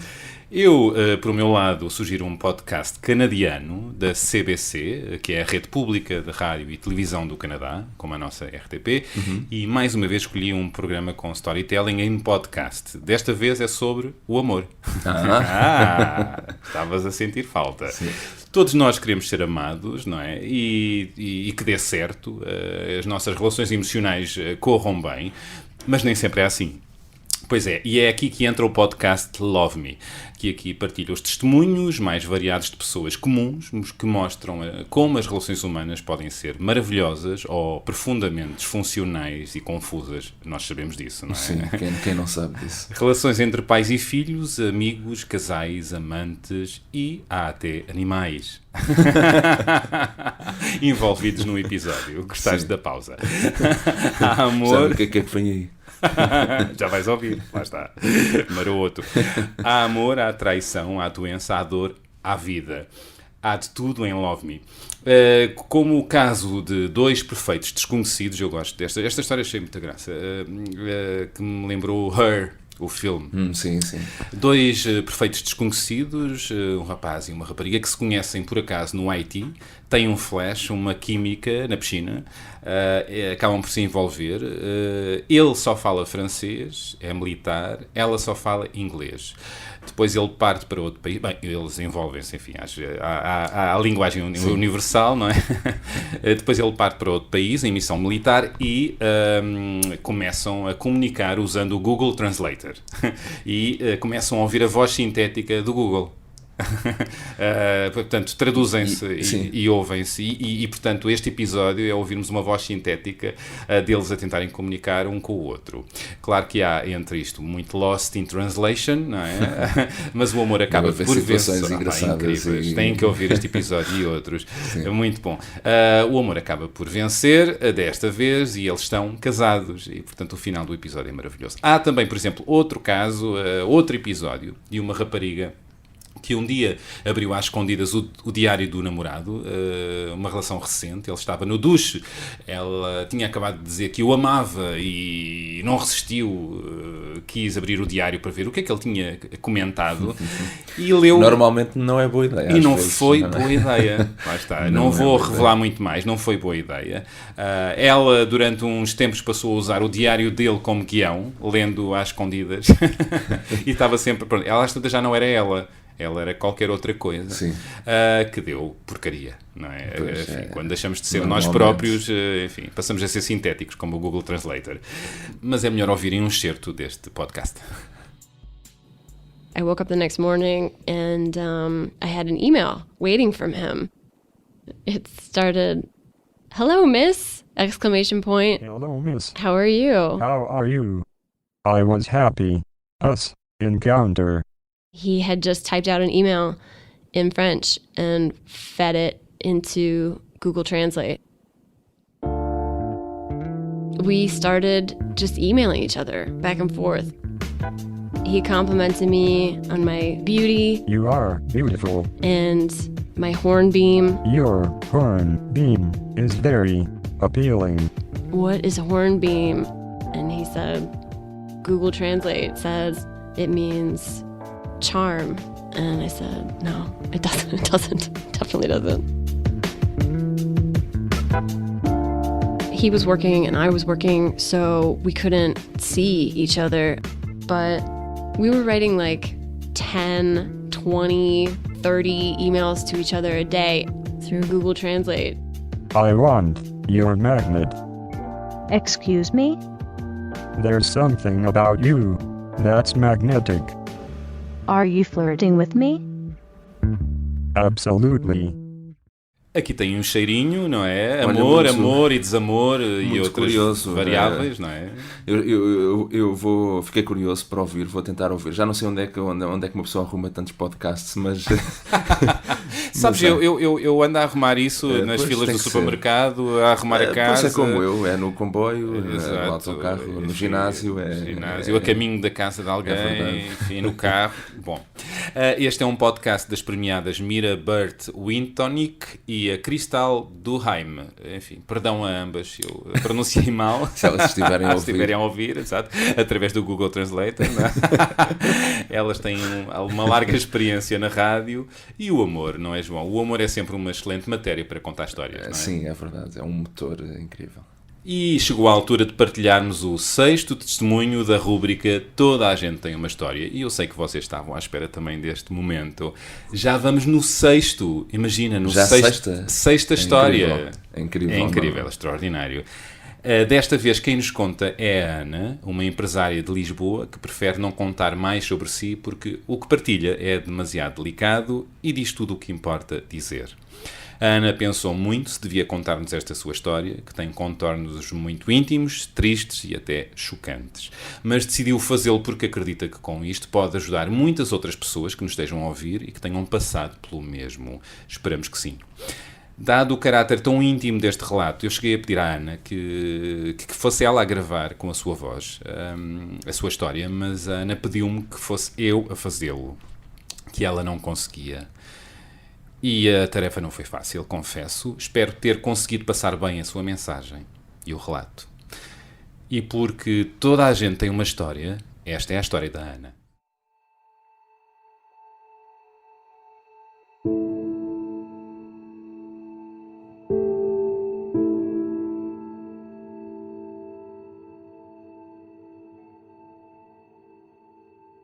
Contamo-nos a nós e aos outros histórias para viver. E esta é uma dessas histórias. Nasci numa das colónias portuguesas e só isso é um facto muito marcante na minha vida. Os meus pais foram obrigados a recomeçar do zero por 2 vezes e dessas 2 vezes souberam dar bem a volta, com muito esforço e suor, é certo. Nunca pediram ajuda, nem nunca tiveram ninguém que lhes oferecesse ajuda. Por ser filha de retornados, sofri preconceitos, discriminações, humilhações. Na aldeia onde vivi 1 ano, logo após a chegada a Portugal, em meados de 75, tinha eu cerca de 8 anos, as crianças não queriam brincar comigo, como se eu tivesse uma doença contagiosa. Lembro-me de uma vez pedir à professora para ir à casa de banho e ela não deixar. E como estava mesmo aflita, não consegui conter. Acabei por fazer ali mesmo, na cadeira da secretária. Tornei-me no palhacinho do recreio e fora dele também. Mas esta não é a pior parte. Fui vítima de pedofilia durante um bom tempo. Devia ter uns 10 anos quando tudo começou. Ele era um amigo muito chegado à família. A coisa acontecia na casa dele, no resto do chão do prédio onde eu vivia. Convivo com este pesadelo há 40 anos. Senti sempre uma enorme culpa e vergonha. Achei sempre que fui responsável, porque permiti. Calei-me. E também porque sempre pensei que, de alguma forma, o tinha provocado, incentivado. Lembro-me que da primeira vez estava sentada no colo dele, ou por outra, balançava e até gostava da sensação. Porquê? Sempre me perguntei. Porquê? Porquê? Porquê? A coisa arrastou-se por 2, 3 anos. Fui eu quem pôs um ponto final, passando a fugir do contacto dele. Até que, por motivos profissionais, ele teve de mudar de casa. Desde aí, construí um muro à minha volta. Adotei estratégias defensivas para sobreviver a essa dor e culpa. Durante anos e anos e anos, fiz de conta que nada disto tinha acontecido. Mas não podemos fugir das memórias para sempre. Sobretudo, quando nos apercebemos que a nossa vida não avança, que vivemos apenas porque, simplesmente, respiramos. Hoje sei que não fui leviana. Apenas estava a descobrir a minha sexualidade e alguém aproveitou-se da minha inocência desconhecimento. Hoje também sei que tenho vivido com raiva dos homens, tenho andado zangada com eles. E de como isso afetou, e muito, os meus relacionamentos. Não é de ânimo leve que chego a este relato público. E se o faço é porque haverão muitas pessoas que já terão passado por traumas muito grandes e dos quais nunca se libertaram. Também caí nessa tentação. Mas hoje não quero mais viver presa a uma dor fantasmagórica que não me deixa crescer, evoluir. Não quero ser mártir, nem tão pouco viver alienada. Como lidar com as nossas sombras, os nossos defeitos, as coisas mais sujas e feias que todos nós tentamos esconder e que vêm com mais força quando entramos na luz do autoconhecimento? É na busca de respostas que recorri à terapia.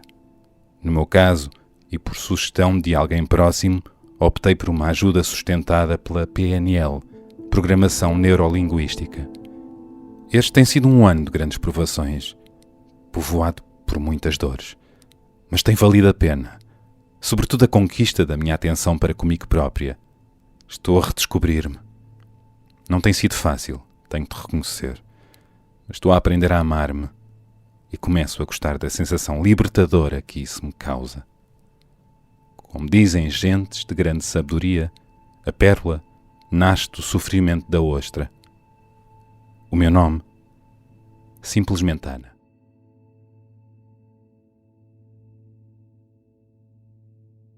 E foi esta a história desta semana, esta particularmente dura, chocante até, e que infelizmente não é um caso isolado, não é, João? Pelo que se lê, não é? Pelo que se sabe. Esta é uma história muito difícil.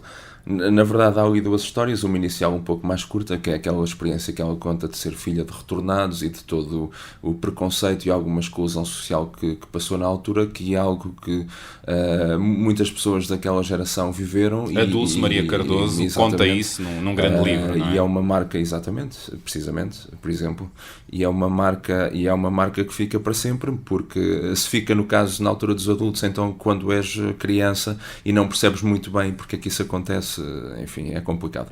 Depois a outra história, de facto, uma história muito, muito marcante e muito difícil, e tem aqui várias dimensões.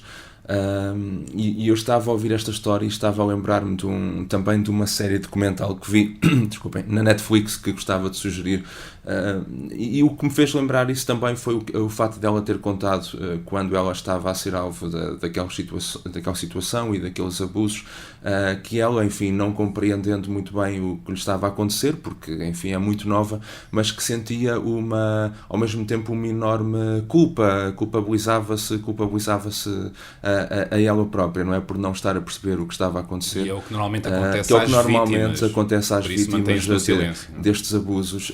E achei interessante, e eu pensei logo, e uma referência muito curta, há uma série na Netflix, não sei se alguma vez viste, que se chama The Keepers. E The Keepers é uma série documental, muito brevemente retrata uma história passada em Baltimore nos anos 60, do assassinato de uma freira que trabalhava num colégio católico de raparigas.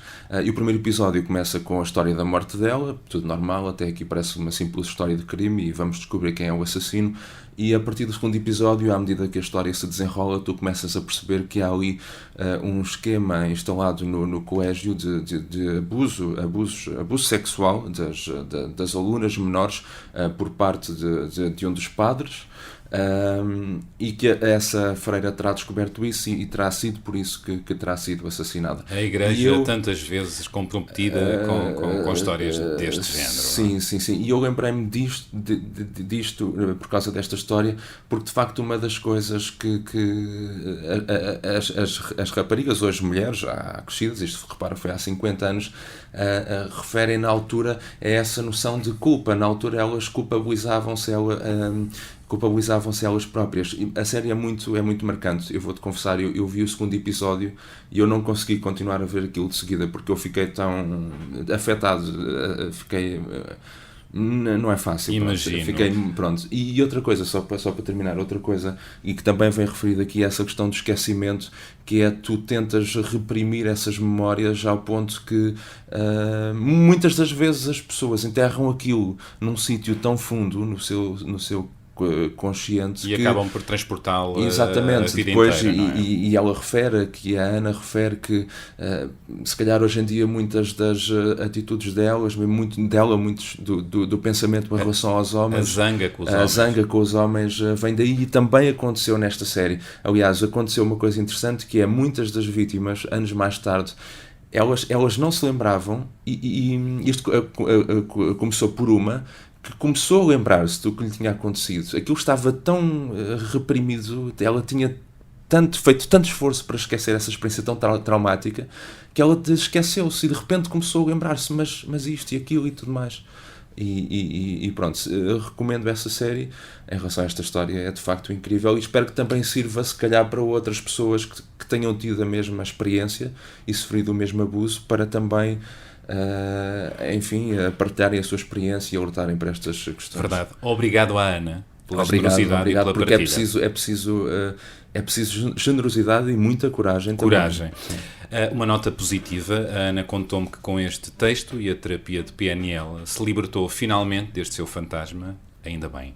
Esperamos que ajude de facto alguém a libertar-se de outros sentimentos de culpa e vergonha. E pronto, venham mais textos destes que nos remexem por dentro, ou outros mais animados, alegres, também fazem falta, e inspiradores. Vá lá, malta, cheguem-se à frente, contem-nos um episódio que vos tenha marcado ou um assunto que anda na vossa cabeça. Estamos aqui para o contar, não é? Sim, estaremos sempre. E porque isto não tinha graça nenhuma sem vocês, continuamos a agradecer o vosso feedback e as mensagens dos vários cantos do mundo, porque nos chegam de vários países, e isso é tão bom saber. Podem continuar a fazê-lo para... Aqui um momento novo. Para um novo e-mail criado em especial para o programa.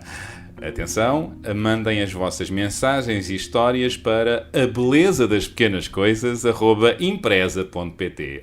Já não é B. Mendonca. Já não é B. Mendonca. A beleza das pequenas coisas@empresa.pt. É isso, o melhor e-mail do mundo. Mais belo, não sei pelo se menos. não sei se haverá algum com um nome tão bonito.